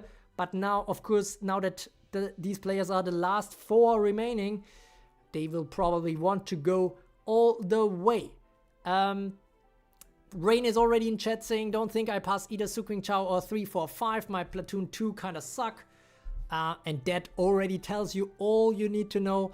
Rain is on fire. He will be the favorite going into this, not just based on the seeding, but also based on his pessimism. And so we're gonna see how that turns out between Rain and Su Qingqiao. It's gonna be China versus China, and this is just the first of a few battles to come. Their Platoon 1s will be the ones facing off against each other first. Get ready with your 2 points to bet if you want, or just sit back and enjoy what they have cooked up for us here. It's gonna be a fun one. So we have Sleep for Rain on the left versus Burn Stun on the right. Now New Anya is essential here. She already takes care of avoiding that crashing anchor that would have probably defeated Claire and Zhuge Liang both here. Then again, I'm not sure why Kronos used Sense of Time on Mermaid. I mean, Rain has a non-guard build here on the left, so that's a bit curious. And there wasn't enough spirit. Ooh, but New Anya is about to go down. This is a problem. This is a problem for Su Qingqiao. Rain in the lead in this battle. Cursed sleep on Zhuge Liang. Talk about something that you never usually see. Kronos is going down. The guard gone, and the team is falling apart for Su Qingqiao here with a cursed Helio Slash against Claire. Even Gavine is taking out Claire. An Earth unit that is usually super weak against Burn. She takes out everything. Zhuge Liang as well. Well, now Satan, she will not probably be able to. What? Oh my god, this was the Gavine show. This was crazy. Okay. This was a strong start for Rain. I already told you that he's the favorite based on what he wrote in the chat. But yeah, this is a crazy start. And we are going to go straight to the next battle, which will be Platoon 2 versus Platoon 2. And yeah, let's go right ahead. No time to waste. And this is Rain's Poison team versus Su Qingqiao's Poison team. Well, on the left we have Tobias here, a male representative in this tournament, which is nice to see.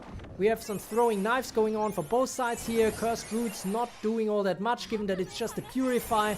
The Ryoma skill is much better than Falling Leaves, and Dark Clarice is already going down. Then again, we have Poison Memories unlocking, but this will only take care of Tobias, right? Well, not even, because Cursed Roots is coming in. So Cthulhu is going down. Rain is on a roll here. I mean, of course, Tobias is going down, but that is to be expected. But now Earth Dark Rolosha in a really good setup, I think. Dark Ludmilla is also lethally poisoned, which is a problem. Now she's stealthed. Okay, fair enough.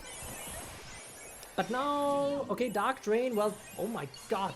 Spirit is so high here for Rain. So Dark Ludmilla cannot do anything. A Massacre coming in. Can Masamune turn this around potentially? Well, if she survives this. Which you don't. Oh my god, Rain is absolutely demolishing the competition here. Victory Cannon coming in. Dark Ludmilla will have her thing unlocked, Unleash Chaos. And now it's just her and Pinocchio against the rest of the world. Memory Collapse, not doing much. Nobody poisoned here. That's not great. But now Unleash Chaos. Dark Drain, can she take out someone? No, yeah, she can take out Yamato. Okay, so that's a start. We are at a 3 versus 2 now. In this Poison versus Poison battle. Can Su Qingqiao come back, or is Rain going to go up 2-0?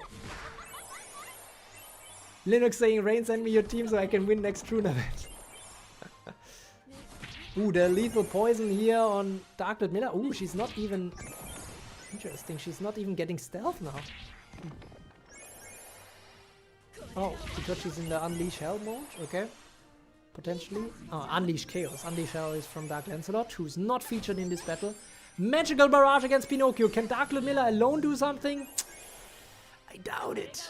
I really doubt it. She's just Dark Draining, and they're all poisoning you. My goodness. 8 Spirit on the left, which is terrible for a anti-crisis unit, basically. Like Dark Ludmilla, who's now... Mega Poisoned, well, that's not gonna be enough. But now, that might be enough. No, Magical Barrage will not hit the stealth. Oh, actually a rewind time, nice. Unleash Chaos now. Ooh, the guards are very essential here. Although now a Dark Drain will take them out. Which means Earth Dark Rolosha comes in. Which means Dark Clarice and Pinocchio get a turn. But Dark Ludmilla is still standing. So yeah, Dark Ludmilla is definitely a top 10 unit. Unlike some other dark units. Well, actually, she's the only dark unit in the top 10 right now. Nelson saying I'd prefer to take Rain's pessimistic mind. Ooh, okay, this is problematic. Ooh, full force, Dark Ludmilla. Dark Ludmilla, guys. Well, the lethal poison is there. Now it's the question, who's gonna win? Oh my god, Pinocchio is so close to dying here. But now wakes up Dark Ludmilla again. The poison is going down. Full force, full force. Su Qingqiao takes this one. What? What? Dark Ludmilla proves why she is top 10. Guys, Dark Ludmilla is still absolutely strong. Yes, she was nerfed by the recent releases to some degree, but in my eyes, still the best poison unit in the game. And Dark Ludmilla takes this one to a 1-1 for Su Qingqiao. It's Rain versus Su Qingqiao, and it's 1-1. It's not gonna be a sweep here. It's still gonna be tight, and Dark Ludmilla carries this to the very end. Everything looked lost, but Darkrit Miller never gave up hope. And yeah, that's it. That means Suqing Chao takes this one, actually the underdog in terms of betting. And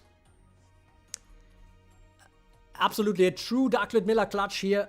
Rain saying, damn, I'm so cooked. So that means Suqing Chao definitely needs to be on the lookout in the next battle, because then Rain will bring on the heat again with his pessimism.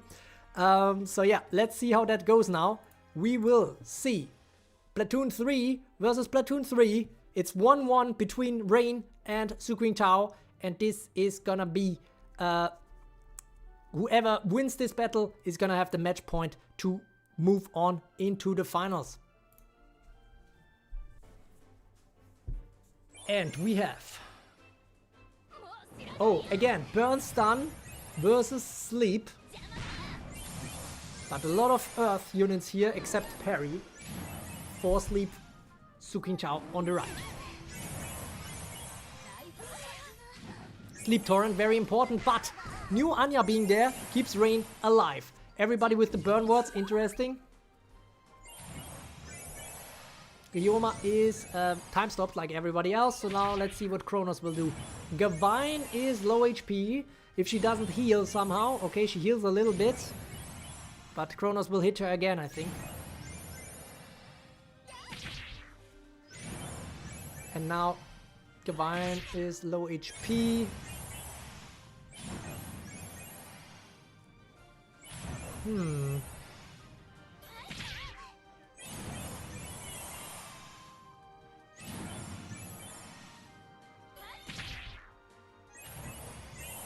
Okay, Gavine is gone. First kill here for Kronos, but Dancing Leaves coming in here for Ryoma. Rising Blade, now she will be disabled again. Mass Surge coming in, okay, that heals everybody of the burn. Not ideal for Rain here, but that is to be expected. Playing new Anya in a burn team, that has to be expected. Parry is pretty stunned at this point, but he might get the turn.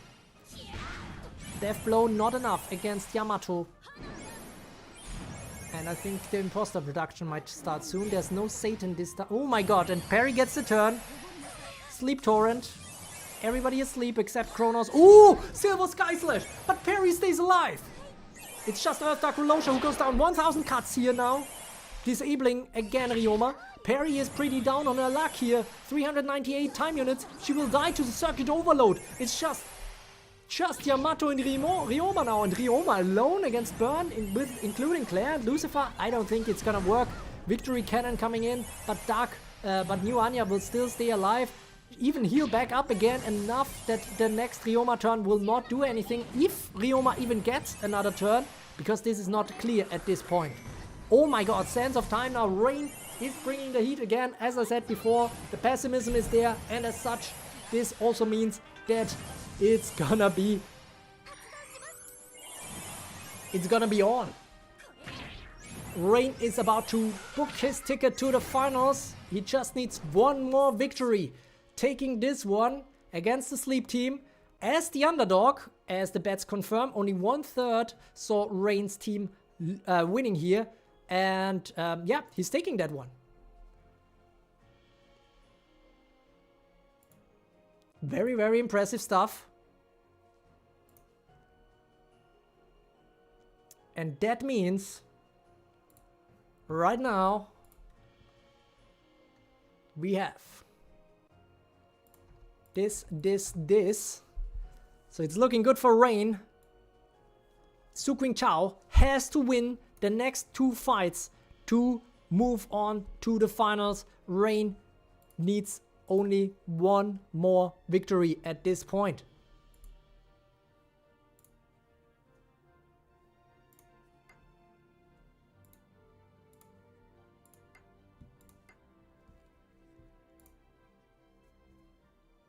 Alright, so that means Rain's Platoon 2 will face Suqing Chao's Platoon 1 first. Let's see how that goes.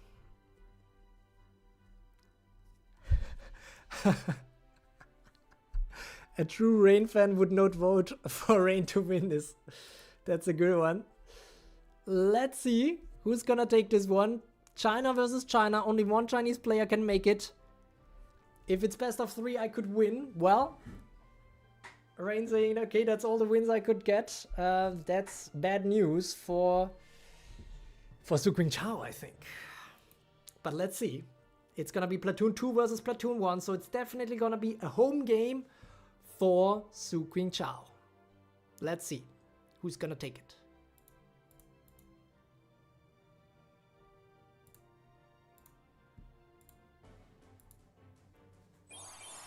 Okay, so Rain with the poison build here, and Su Qingchao with the burn stun build. And burn stun I definitely prefer in this one. Although, whoa, Tobias, look at him absorbing all the stuns. 700 time units on him basically. Wow. So Tobias already doing some good work, although he's ultimately dead, of course. Now we will have Pinocchio doing some cursed roots and a time stop of Kronos. What can that do?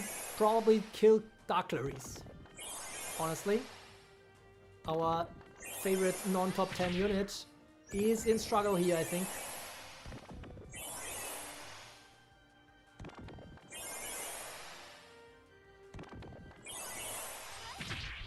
Okay, still some poison here on Claire, which keeps Dark Clarice alive, but she gets the turn, but she's disabled. And that is something that I pointed out in her review. It's nice to have the get turn mechanic to keep you alive, hopefully with the poison spreading, but if you can't spread the poison because you're disabled, what are you gonna do?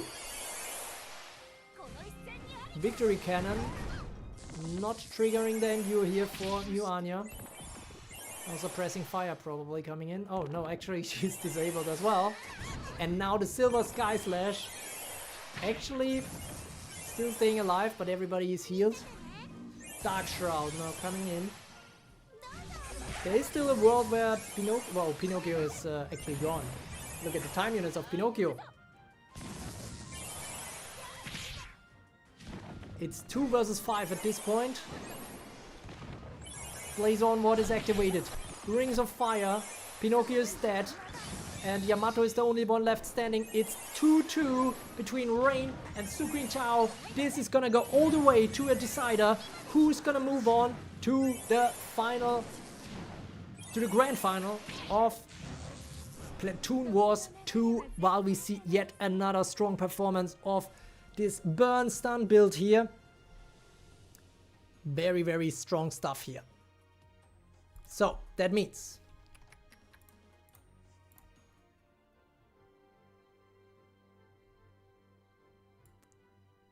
Su Qingchao was the winner.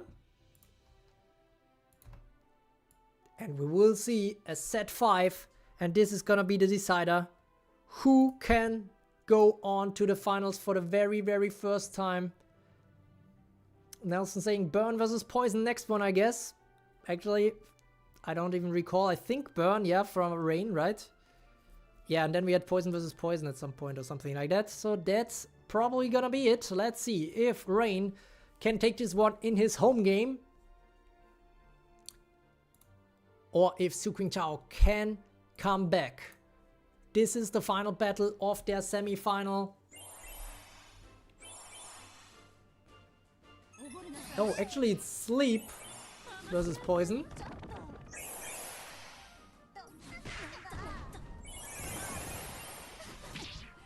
And Parry is already going down. Whoa, whoa, whoa. Good start for Su Qingchao here. And Masamune is in reinforcements. That might be tough to deal with, except for Ryoma maybe. Everybody is asleep though. Cthulhu still taking some heat, waking up again. Cursed Battle Cry, falling to a cursed sleep again. Darklord Miller is still there. Darklord Miller keeping the hopes up here for Su Qingchao. Also against the Rising Blade. Rain Sky already saying GG in chat. Let's see. Mermaid win. Linak. Cursed Helio Slash. Still not breaking through Rain here. He needs to get some kills. And Cthulhu has her guard up now. Kate is not doing much, but everybody is asleep except for Dark. Ludmilla, who wakes everyone up again with a stealth mode. Mermaid is down, taking the kill and as such becoming guard again. And Dark Clarice actually gets a turn. Falls immediately to a cursed sleep again though, so not sure if that's top 10 performance. And we get some warped reality though. Oh my god, Suqing Chao is looking ahead here. It's everybody poisoned on the left. And Cthulhu is carrying Suqing Chao here. Ryoma is going down. Now I'm losing the hope here. No top 10 units left for Rain on the left with Gavine and Queen Elizabeth. And we have Dark Clarice, Dark Ludmilla and the Lockbreaker with the memory collapse. Pinocchio taking this one for Suqing Chao, who moves on to his very first final. Rain's pessimism ultimately couldn't save him anymore after Perry was taken out early. I think that was a key happening here. And as such, it's GG to Rain, who still managed to go to the semifinal yet again. I'm pretty sure last time he also went to the semifinal. Let's check.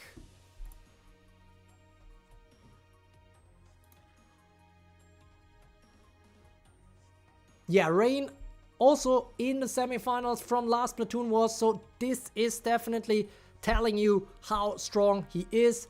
So yeah, last time it was a purely German final in the Platoon Wars, and now the big question is... Oh, I didn't... Okay. I didn't switch the screen, so you couldn't see what I was seeing.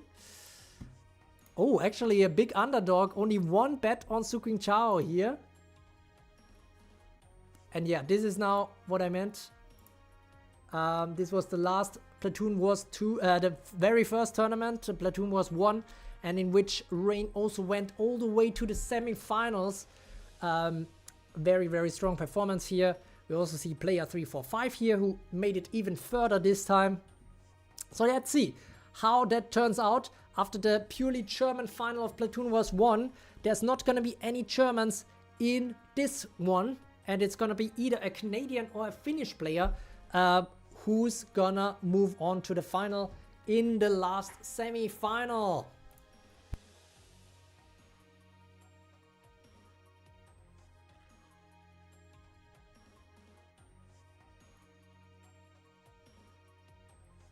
Alright, let's see. Got rich now, jacked. Okay, 115 true points, not bad. That's very good. I don't know, with 100, also well played. A lot of GG's. Rain got scammed. Okay. Daybuxy, you better win, Linux says. Still having some beef here with player 345. Who is taking out one European after the next. But now he's gonna face an American player in Daybuxy from Canada. And Rain actually coming in with a prediction here, player 345 possibly taking this one. I think if player 345 wins this, he also becomes the #1 in the true tournament rankings. But he still has two obstacles in front of him. It's Daybuxy and Suqing Chao. And let's see how he's gonna do. It's gonna be Platoon 1 of Daybuxy versus Platoon 1 of player 345. We're gonna go right into it and see who's gonna win. It's gonna be Burn versus Burn with you, Anya. Okay, this is pretty much a Burn showdown here. And Lucifer for Daybuxy already goes down. Not the best start, but New Anya also goes... Oh my god, also Chugelian goes down. So player 345 also already lost 2 units here against Daybuxy. And actually I have to close the betting before anybody actually bets. Because 2 units already went down here for player 345. But this is not over until it's over. We have 4 burn units against 3 burn units, and it's now 2 versus 3. Claire are taking all the wins here, and both Claires are still alive, so this could still be something. Deadly Burn Blast now. It's just Lucifer standing. Oh my god, it's Deadly Burn Blast all around. What is this semi-final? This was absolutely insane, and a strong start here for Daybuxy, who hasn't quite won yet, but I'm a bit afraid she will not have what it takes. Although, wait! Satan! Claire's taken out, so now it's still open. Daybuxy versus player 345. Satan now trying to get through, but this is another Binding Flames. Is it a death blow? A death blow! Player 345 takes it! What a turnaround! This was crazy! Comeback indeed from player 345. Oh my god! Whew! Okay, I got a bit too excited there. That was a good fight. But yeah, Daybuxy has to take the L here ultimately, but that was good stuff. And player 345 takes the first victory. But he needs 3 victories against her. So let's see who is gonna ultimately take it.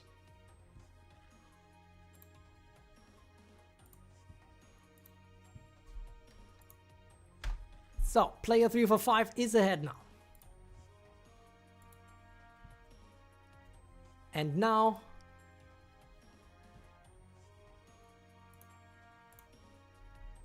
we are going to the next battle straight away. It's gonna be, let's see what it's gonna be actually. It's gonna be Poison versus Poison. Wow. We have a lot of mirror matchups here today. We have Dark Clarice on both sides. But actually on the Daybuxy is not having Pinocchio here. Player 345 has it, although he also has Hokusai for a little bit of a mix-up here. 2 guards as well for that masterpiece potentially, I suppose.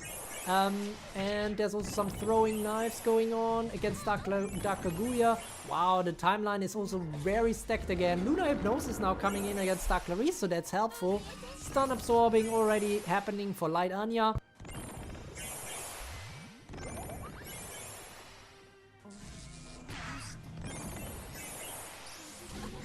Light Anya is still staying alive.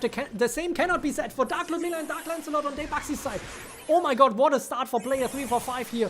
This is strong, strong, strong. Daybuxy now with Earth Dark Rolosha, but Moon Shadow. So it's just Dark Clarice and Dark Rolosha at this point against 5 units for player 345. It's a lockbreaker coming in. Can Dark Clarice do something here? Hokusai still on the move. Dark Clarice gets the turn. The other Dark Clarice gets the turn though, getting waken up by the throwing knives of her. Another lethal plague on both sides going on now. We have throw knives against Hokusai, but Hokusai heals back up again. Close to dying here, I guess, because that throw knives would have killed her otherwise. But given that the timeline is so stacked, it's rather close. Massacre comes in. Hokusai still stays alive and heals back up again. Another Massacre comes in, wakes up Dark Clarice. Painfall coming in, but Earth Dark Rolosha still left standing. Stroke of Genius, not enough to take her out, so that was very important to keep the hopes alive of Daybuxy. Can Daybuxy come back in this one? It's just 2 units, so that's a bit of a struggle, but they are both rather good against Poison, I think. But Hokusai is still alive, and that means we might have a masterpiece coming up soon. Well, doesn't even need that because Stroke of Genius is coming in because Earth Dark Rolosha didn't get a kill. Oh no! And that means she was no longer guarding here for Dark Clarice, the top 10 or the possible top 10 unit Dark Clarice. Yet again, not quite making it, but on the other side, Dark Clarice did quite well. So Masterpiece was not even necessary and player 345 goes up 2-0. So now it's gonna be super tough for Daybuxy to come back, but she still has it all in her hands. She just needs to win the next 3 battles here against the Finnish player. And then let's see what it's going to be.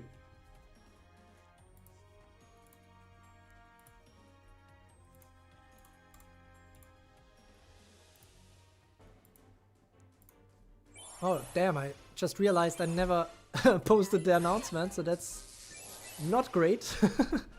On my Discord server and also on the other server, so my bad, but still glad a lot of you showed up. And Daybuxy here with the Storm team against the Sleep team, but the Sleep team has Ryoma and also Earth Gavine. Everybody is asleep here now on the left, except Kronos, of course, who is permanently sleep immune. Perry will probably die at the end of this time stop. I don't have much hope for her survival. Maybe even Earth Gavine. After being triggered now. Yep. Oh no, okay. Well, yeah, both of them are dead. No? Yep, now both of them are dead. Deibaxi with a strong start here. 5 versus 3. Ryoma is still there though. Ryoma is something to be afraid of here for the Storm team on the left, but this was definitely a start that helped. Murasaki will be revived though. Masamune is still alive. New Anya is going down, so now we have Nike coming in. Murasaki on the left also becoming a guardian. Queen Elizabeth. Well, everybody gets the turn, but Masamune is asleep. Linux saying, please, Deibaxi don't allow player 345 to win. He isn't using Mermaid, and maybe that's a problem here for player 345 who only has 2 units left. It's just Ryoma at this point. A Divine Blast though. It's a pretty much a Storm team though, so if anything, then Ryoma could still do that. Now they are pretty poisoned though. And Murasaki comes back in again. 1000 cuts. Masamune goes down. It's 3 versus 2 at this point.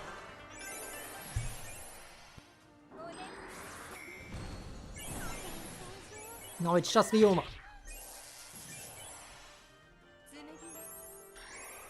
Will it be enough? The last word. Gets the turn. Dancing leaves.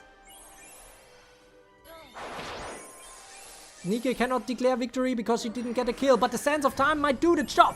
Yes, Deibaxi is still alive in this battle. Platoon 3 versus Platoon 3. Deibaxi takes it. And now that means we will see the 4th battle between them. It's gonna be Platoon 1 of Deibaxi versus Platoon 2 of player 345. She still has what it takes to potentially come back here.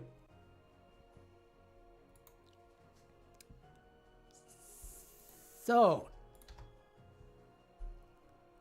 we're gonna keep going. We don't have many left here. It's the semifinals, and Deibaxi is up against a very steep battle.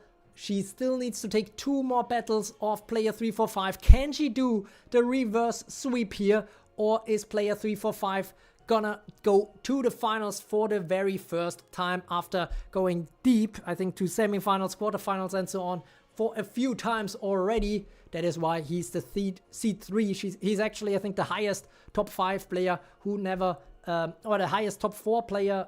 No, actually, definitely the highest top 5 player who never went into the finals. So yeah, let's see what's gonna be. Deibaxi did what she had to do here to stay alive, and now she will have a home game.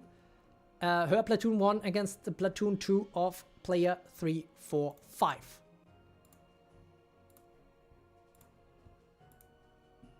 We're closing in on midnight, I think, in Asia, which is a good time to get closer to the conclusion of this tournament. As a reminder, 1 Chinese player is here in the finals waiting, Su Qinchao, for the winner of this fight. And now we're gonna go into it. Wait, did I open betting already? Sorry.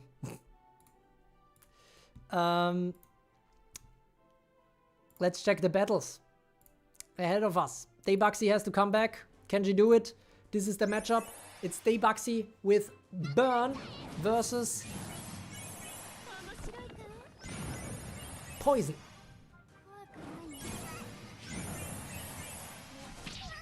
Dark Clarice. Oh, actually doing some good stuff here. Might take out Satan. Not quite though. But now with the Massacre, nope, Satan stays alive because Lucifer is there as well to keep the fire burning, to keep Satan from dying to the lethal poison. And Pinocchio also goes down already. It's already 5 versus 4 here. It is Rings of Fire coming in, and Dark Clarice. Okay, I'm starting to feel a bit weird with the shitting on Dark Clarice at this point. But yeah, Dark Clarice is out of the battle, and it is a 5 versus 3. Only guards left, and Hokusai with a deadly burn blast. Claire takes out Light Anya, so it is now pretty much down to the last 2 units here.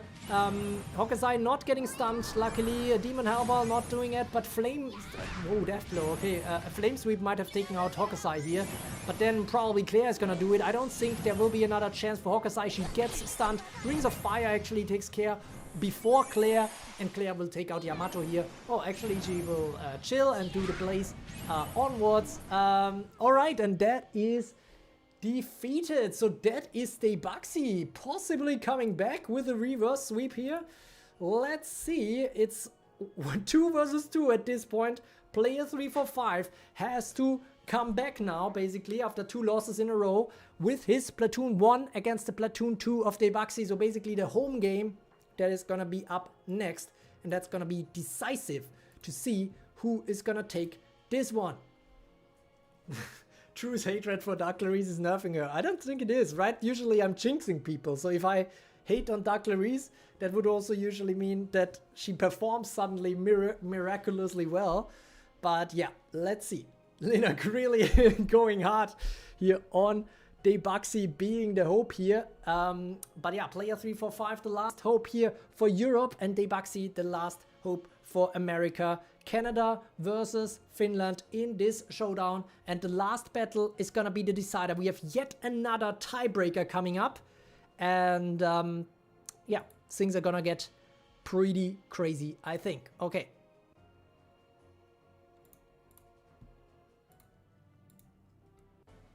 Oh, wait. Who went? Deibaxi won. Alright.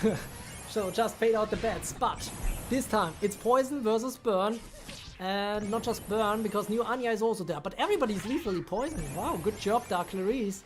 But Burn is definitely in a good position, I think, in this matchup.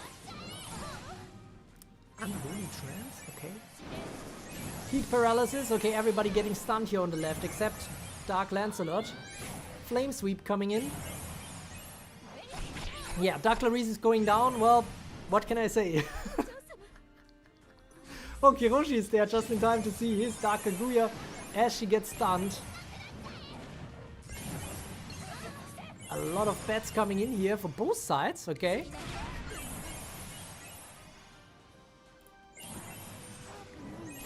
Flame Sweep. Ooh, Earth Dark Rolosha against Burn. Yeah, she's not long for this world. Dark Lancelot, but Dark Ludmilla is still there, and of course Dark Kaguya, maybe she can make a miracle. Then again, she's highly stunned at this point. Dark Ludmilla is probably the one who has to make something happen here. Dark Lancelot hopefully will get at least another turn. Then again, Claire is something to watch out for. Will she do the Deadly Burn Blast?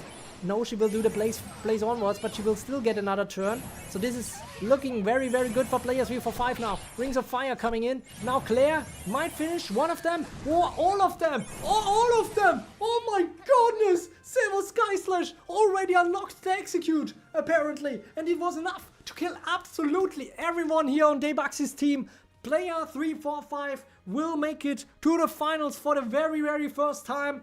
Oh my god! That was crazy. Well, Burn is back in the meta. Well, back in the meta sounds weird, but you know, if you watch the first part of the tournament, then you know that this was not always the case. Burn wasn't so dominating, but in these finals today, ever since round of 16, Burn has found its mojo again.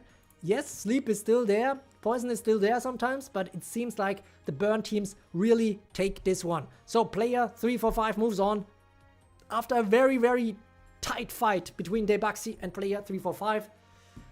Alright, so now actually I have to check again. Given that player 345 just moved to the finals.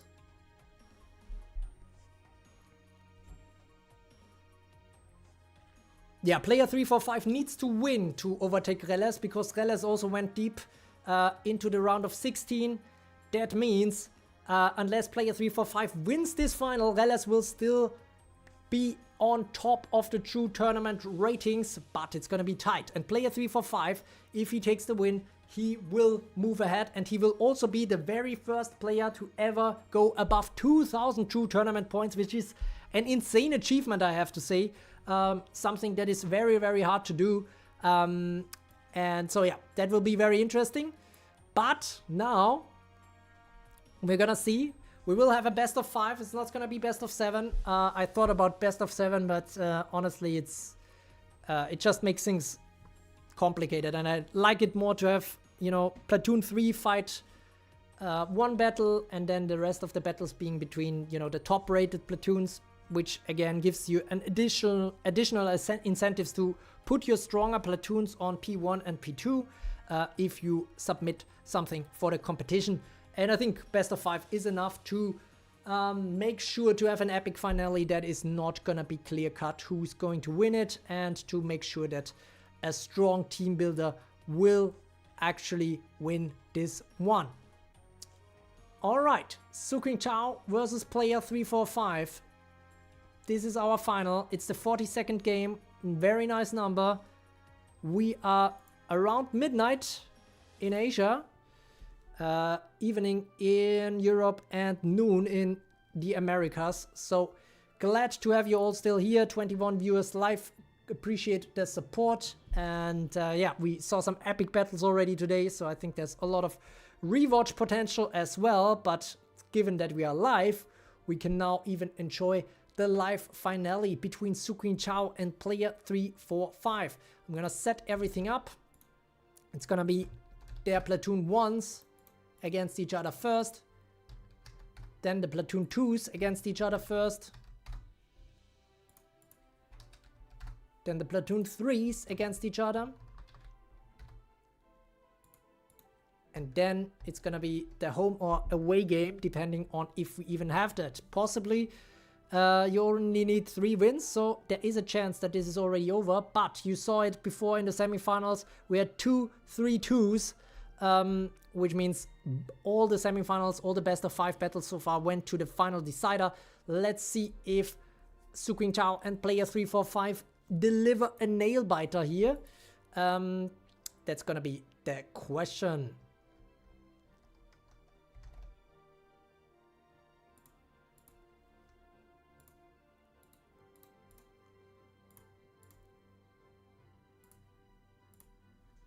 All right, everything is set up. We can dive into it. It will be very interesting to see what's gonna happen in this final. It's China versus Finland. China already took 2 tournament titles, 1 Carrot Cup,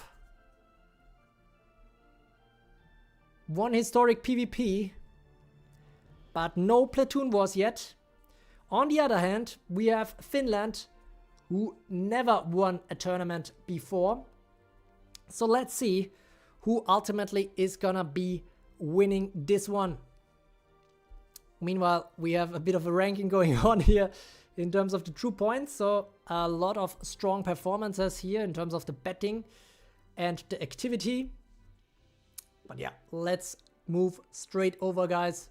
Let's enjoy the final battles. Let's see which meta ultimately reigns supreme. Who built the best teams to go far into this competition? Who built the best platoons right now? That's gonna be the question, and we're gonna find out right now as Suking Chao and player 345 face each other with their platoon 1s, sending them into the battle. Oh, I never paid out the bets before. Apologies. So player 345 took that one. Ooh, was actually the underdog.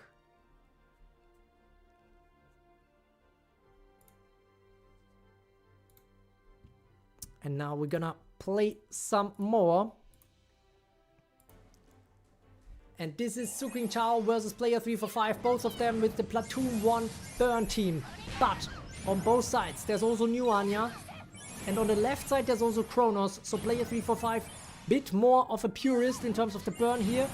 Kronos in Suking Chao's team. Let's see if she can do something, maybe against Lucifer with the time stop.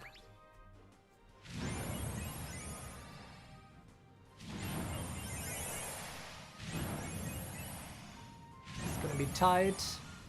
Kronos going for Lucifer. Lucifer still healing back up though. Players are there on both sides. Zhuge are there on both sides. New Anyas are there on both sides. So it's Kronos and Lucifer. Kronos loses. Lucifer loses the Endure, but still has some armor up, and the healing is enough. The healing is enough. I think Time Stop will not achieve what Kronos set out to achieve. Lucifer will stay alive.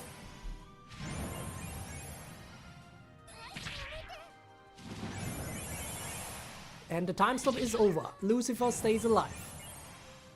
Player 345 saying Lucy will give him the victory in this one. But the Silver Sky Slash! Oh! Holy!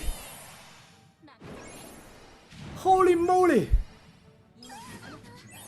That was insane! Oh! My goodness. Well, GG indeed. There was no chance to come back from this one for player 345. Sucring Chao takes the first win in this best of 5. My goodness.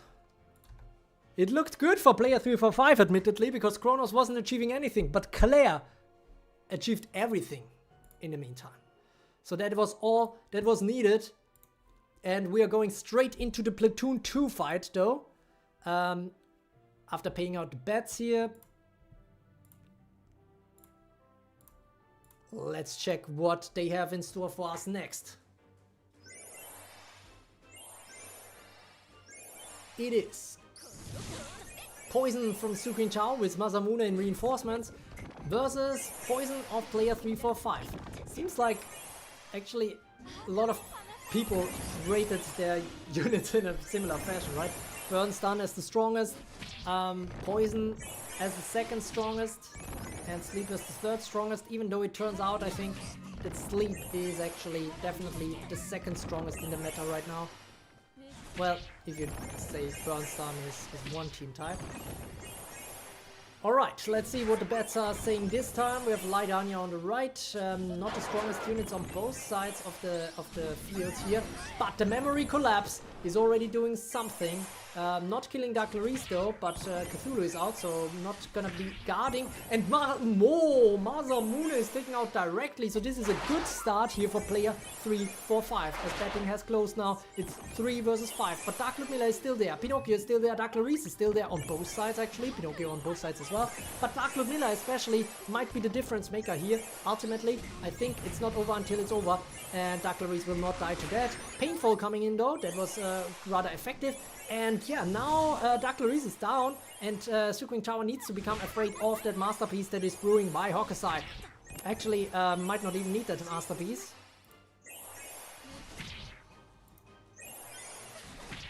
Because the throw knives, nope, it's not enough. Painful. Pinocchio is down, it's just Dark Ludmilla, guys. And yeah, we saw some crazy comebacks, but not in this one. Player 345 evens this one out. It's still open, it's still everybody's game, and it is 1 versus 1 in this final. Let's check out the standings. Here we go. Player 345 gets back into the game, and he can still possibly win this. Or will China take the third tournament victory? Sucring Chao, of course, already went deep, I think, in one competition before, but this is, of course, the chance of both players of their tournament lifetime so far in the True Tournament series. So this is a big moment for both of them. Let's see what they cooked up for us in the Platoon 3 versus Platoon 3 war. That is going to come up next.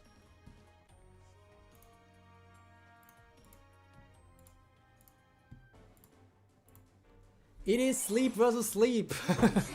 Unsurprisingly. And let's see what that means. We have both parries doing some stuff. Concussive blow against the parry, that might be key. Actually, no, she's sleep immune, so that might be a problem. Yes, it is a problem. Concussive blow coming in here. Now player 345 already has 3 units asleep on the right, which means the crashing anchor comes in, but it only takes out Murasaki. Okay, that's something that probably player 345 can live with. That could have gone much, much worse. Then again, Ryoma waking up, parry again. Actually, everybody's awake at this point. Cursed Battle Cry coming in, probably from both sides. We have Gavine versus Gavine. Ooh, the Rising Blade taking out Gavine. There's no more guarding on the battlefield. But Cursed Blade coming in. It's looking good for Suqing Chao so far. This is already 2 down. Actually, I have to close betting. Nearly forgot. Everybody is cursed sleeping now on player 345's team. I'm not sure there's anything. Oh my goodness. Earth Gavine will do the cursed end. Holy... These are some quick battles. Okay. Suqing Chao just needs one more victory to go all the way in this Platoon Wars 2. Honestly, that is crazy stuff here that they are offering us here. And now, it's all gonna be about set 4 and set 5. We will see player 345's Platoon 1 against the Platoon 2 of Suqing Chao. So it will be Poison versus Burn. And let's see if the Burn can bring him back into the competition here. Player 345 now needs 2 wins. But he was already down in this competition so many times and turned around things again, coming back from the dead. And so let's see how that's gonna go for him. Player 345 meanwhile in the chat trying to deploy the rain strategy, I see, of pessimism. Let's see if it's very effective. We will go to the game number 4. It's the finals of the Platoon Wars 2 and we're gonna go straight into it. Oh, actually I didn't pay out the bets, apologies. But yeah, Suqing Chao took this one.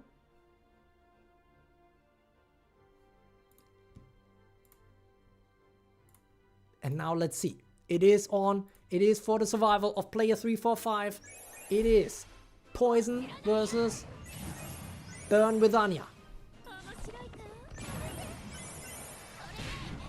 Death Blow not effective against Dark Ludmilla at this point. Maybe Dark Clarice can make something happen with her RNG.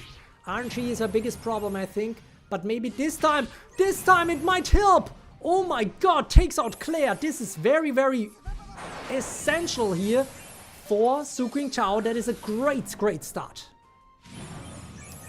But yeah, this is a rare opportunity to see some great performance by Dark Clarice, but the problem with that is that she needs to have the RNG hit perfectly to do that. And that is something that is not always the case. Dark Clarice is already going down. We have player 345 already taking the lead in terms of the number of units. Then again, Masamune goes down. Cthulhu will also die without even getting a turn. But the question is, do they have what it takes to finish off Dark Ludmilla? Can there be a death blow or something that is enough to do it? Because otherwise we might have a bit of a struggle here to finish it out again. Because Claire is not there. Let's see. Flame Sweep coming in. Zhuge Liang unfortunately lacking that execute. We have to hope for a death blow from... she's just doing the flame sweeping. Then again at this point, now let's see. 500 time units on Cthulhu, who will die without getting a turn. Nice one. I don't know. Pay to win? No. Platoon Wars 2? Yes. Exactly. And we have a dream finale, because even though player 345's Claire gets taken out super, super early, the burn is still on against these poison units on the left. The death blow is ultimately there to take out Dark Ludmilla. Dark Ludmilla clutch not coming in again this time. And that means player 345 takes this one as the underdog, actually. Possibly because Claire was taken out so early, I suppose. That was not looking all that great at that point in time. But yeah. We will see now who's gonna win it. It's 2-2 at this point. And we have a home game for Suqing Chao coming up. It's his Platoon 1 versus player 345's Platoon 2. Who can take this one? It is a game 5. We are going all the way in this Platoon Wars 2. And this is the absolute final. The cream of the crop, the creme de la creme. I don't know how to say that in Chinese or in Finnish, so I can't say either of that. But yeah, this is gonna be the decider between the two remaining players in this competition. 43 players submitted 3 strong platoons each, over 130 or basically 130 platoons in this competition, and ultimately these 2 players remain, and it all comes down to this battle that is coming up right now. Who is gonna take it? Is it gonna be Su Qingchao from China for China, or is it gonna be player 345 from Finland for Finland? Let's see who's ultimately going to take it.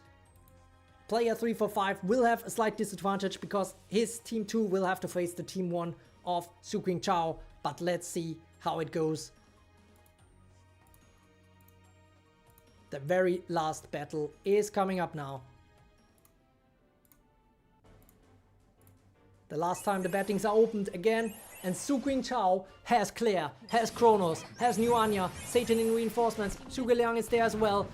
Dark Clarice is there as well. She might need to get lucky, but then again, the time units might prevent this. We have no Lucifer on the left though, so New Anya is still staying poisoned.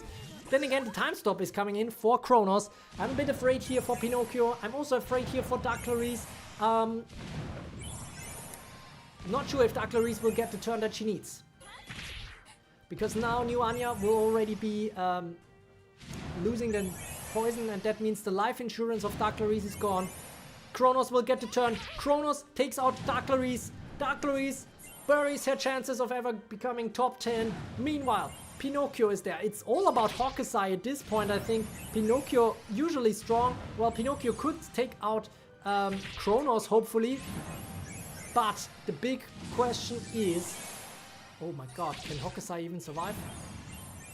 Oh my god, Hokusai might not survive, because no ally gets the turn to heal her back up again. And the Silver Sky Slash comes in. Only guards are staffed. No, it's not even guards. It's Yamato. And this is probably the answer to which meta dominates right now. Yes, Sleep came back, but ultimately it's Su Qingchao who takes the victory of Platoon Wars 2, the first title for China in that competition. And player 345 came really, really close to making it to the very top, but he's still building up to it apparently. He's going deep in pretty much every competition, so you can expect him to be back again, stronger, and even trying to go all the way in the potential next tournament. But yeah, Claire definitely showing off why she's strong. Kronos as well, New Anya as well. We have all the strong units here on the left, pretty much.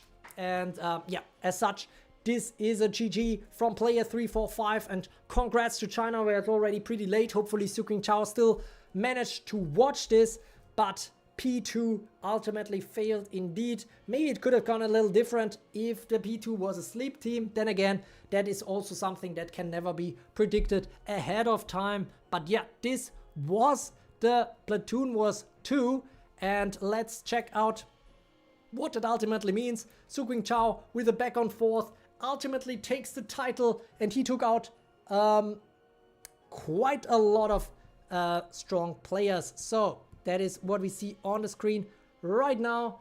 We saw Su Qingchao first take out Freedom from Germany 2-0, then take out another German in Virici 2-0, then take out EXO 2-0. Oh my god, I didn't even realize before how on a roll this guy was. But yeah, 2-0, 2-0, 2-0, and then Rain barely failed against him in a 3-2 that was super, super tight. And then ultimately taking it again in a 3-2 against player 345 on the very, very top level. But great job here from both players, or actually all players that were shown today can be already proud, because they were in the round of 16. Of course, there is some luck involved as well in terms of who's gonna take this and which kind of matchups you face and which RNG happens. But ultimately, I think we saw which platoon builders were super, super strong and on fire this time. And it is ultimately Su Qingtao who takes the title. I think Su Qingtao was also pretty much a participant in every single tournament, so it also shows that it pays off to keep coming back, to keep building and, you know, making your skills, your team building skills better. And so, yeah, GG to Su Qingtao, who absolutely demolished, and I hopefully didn't absolutely demolish his name too much, because I'm not 100% on how it is pronounced. But yeah, Reles is there saying, I'm gonna take the next tournament more serious again. Nagi still has a 100% win rate. That is true. Nagi in this tournament, possibly the only unit that got 100% win rate. But yeah, this is going to be tight. I think Reles will still be on top, but just very, very few points ahead of player 3, 4, 5 ultimately. We will also see Su Qingtao rise pretty high, I think, into the top 3 or 4 or something like that, with his tournament victory. So yeah, let's see. Stay tuned for these updated tournament rankings. Of course, if you wanna join, then make sure to join my Discord and yeah, check out the True Warrior role to get notified when there's another tournament coming up. Not sure when I'm gonna do the next tournament. We had some good live performance here. We had some great donations coming in, which was absolutely great to see. Basically, that was Dissociation, who made it made a double donation in today's competition, which is much appreciated. And also a special shout out, I think I didn't see that before, special shout out to Void, who became a true supporter today. Much appreciated, and feel free to check out the special member perks there. It's $2 per month to become a true supporter, and as such you will get access to some exclusive content, some exclusive rankings, and all that kind of nice stuff. Ooh, I don't know, with another donation, Australian dollars, 5 of them. GG's everyone, no skips, love to see it. Nice, much appreciated. We had, I think, a very good run in terms of not having to skip anything. I mean, we had one longer one that was pretty tight with Dark Ludmilla, but ultimately, I think it was a pretty fast battles, and I actually appreciate that. I mean, we did go 3.5 hours, but with the best of 5s in the end, that came to be expected, and I very much appreciate that you guys were here with me. And of course, special shout out to I Don't Know and Dissociation and Void again for supporting this event monetarily as well. Obviously, I turned off the ads. I hope you enjoyed watching without ads. Hopefully, YouTube doesn't still play ads anyways during the live stream, despite me turning it off. But yeah, that is that. Did you pay out the points? Oh, good point. Oh my god. Sorry about that, Umbra. That was a wonderful tournament. Nelson is saying, GG guys. Yes, I still need to pay out the bets. Su Qingtao won this one. Actually, we got 9 bets in the final battle, which is some great turnouts. So, and it was pretty tight. So both of them could have won, I suppose. But ultimately, it is Su Qingtao who took that. And now these bettings are paid out. In terms of the loyalty points, we have I Don't Know on top now. Also thanks to the donation, which gives some 2 points for sure. We have Dizzy Wolf, we have Linux with 500 points, Umbra with 478. We have Chan, Renuko Chan, I don't know how to pronounce it unfortunately, but it's 406 points for him. Psya Dragon, 382 points. Player 345, our number 2 in this tournament with 337 points, pretty close to 345 there.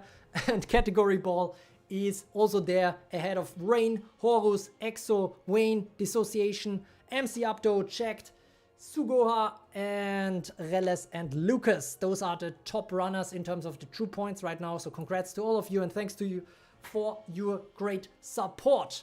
All right, good. That was that. I think we can wrap it up now. We still have 23 viewers. Much appreciate you sticking around. I can give you a little treat for sticking around so long because I can already tell you which tournament the next one is going to be. For some of you, it might not be super surprising, but it was definitely one of my favorite tournament types. We also had the greatest viewership there. And I hope to see that again coming up. And that is going to be the Carrot Cup. So Carrot Cup will be the next tournament. The first one being won by the Chinese player CCYY. Let's see who's gonna do it next time. Carrot Cup, quick reminder, you will have a mana list basically for all the top units, and you will have to try to build the best team possible with it. And it's not gonna be duplicate style where you can use the same unit more than once. So yeah, Carrot Cup will be coming up. And I think with where the meta is right now, this is going to be quite interesting. A few of you already in the chat saying, I'll be back.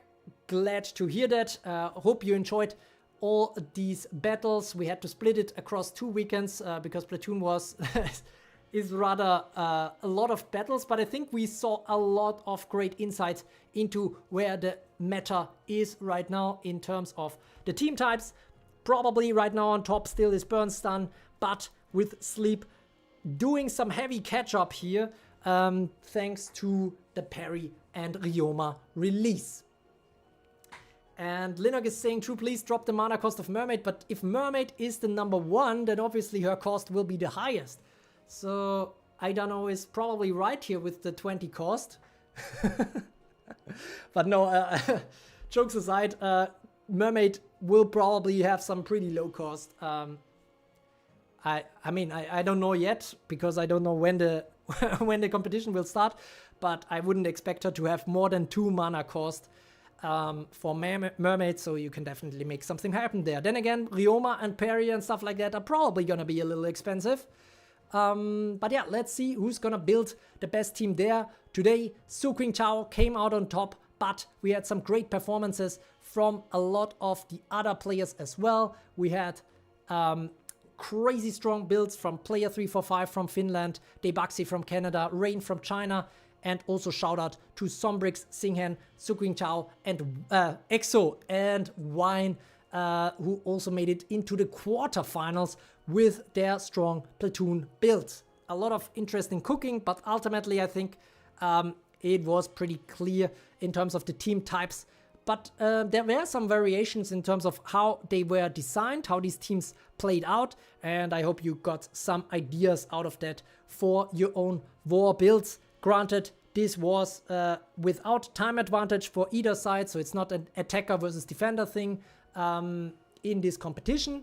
But yeah, I think it still gave some great insights what's currently going on in terms of the platoons and also in terms of the arena, because openings are super important in arena as well. So yeah, that is very interesting. At least no Bernstun in the Carrot Cup. That's why it's such a great cup. Let's see. It depends how much what the cost will be for these units at that point in time. But yeah, right now it looks like Kronos, New Anya, Masamune might be quite expensive in that Carrot Cup. But yeah, all that being said, thanks again to those who donated and to those who watched the whole thing live. A lot of engagement here in the chat, much appreciated. And for those who just watched it and relaxed and enjoyed, I also thank you for checking in, tuning in. The viewer numbers are definitely a big part of motivation boost, so having that at least above 20 is always great to see, and makes me want to possibly continue with this tournament series as well, even though every time my voice gets completely screwed after commenting. I mean, this time it's only 3.5 hours, but I'm also already getting super hoarse again, and I still want to go for a run today, so let's see how that goes, because I have to train for some Staffel Marathon. So yeah, let's see. But yeah, special thanks to all of you. Well, then it's not special, right? Then let's say thanks to all of you. Glad to have you all here for the fights. You can also check back. Gonna do some basic timestamps. Even for the first part, we had some great commenters who timestamped all the battles that took place. Maybe that happens again for that rewatch and reviewing pleasure. I think we had some crazy matchups. Maybe I can also post some highlights from there. But yeah, feel free to just move back in the video to check out what happened there. Check out some of the epic battles, and also feel free to share around the link. Always great if these tournaments don't immediately go down the algorithm drain and still get some traction.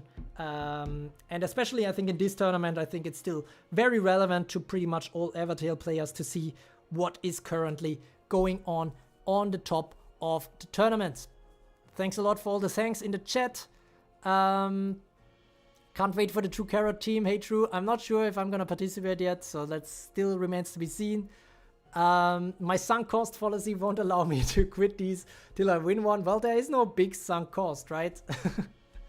Honorable mention Nagi, yes, last honorable mention Nagi, who also got the special treatment or special shoutouts in my top 10 video, where he really made sure that the morals of all the viewers stay intact.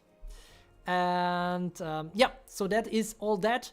Don't forget to like and subscribe if you haven't already. The likes on these are also not super high, so if you maybe have forgotten to put one, now is the chance to do that, to help a little bit with the algorithm. And also, of course, if you haven't subscribed yet, but then again, if you haven't subscribed yet, then it's not possible to post anything into the chat. So I guess most of you should be subscribed already. But yeah, make sure to do that to become a true carrot. Also check out the membership program to become a true supporter potentially for some exclusive content. Just $2 per month. And ultimately, there is also gonna be my sincere thanks. Wait, man, I usually say that differently. And as always, thanks for watching.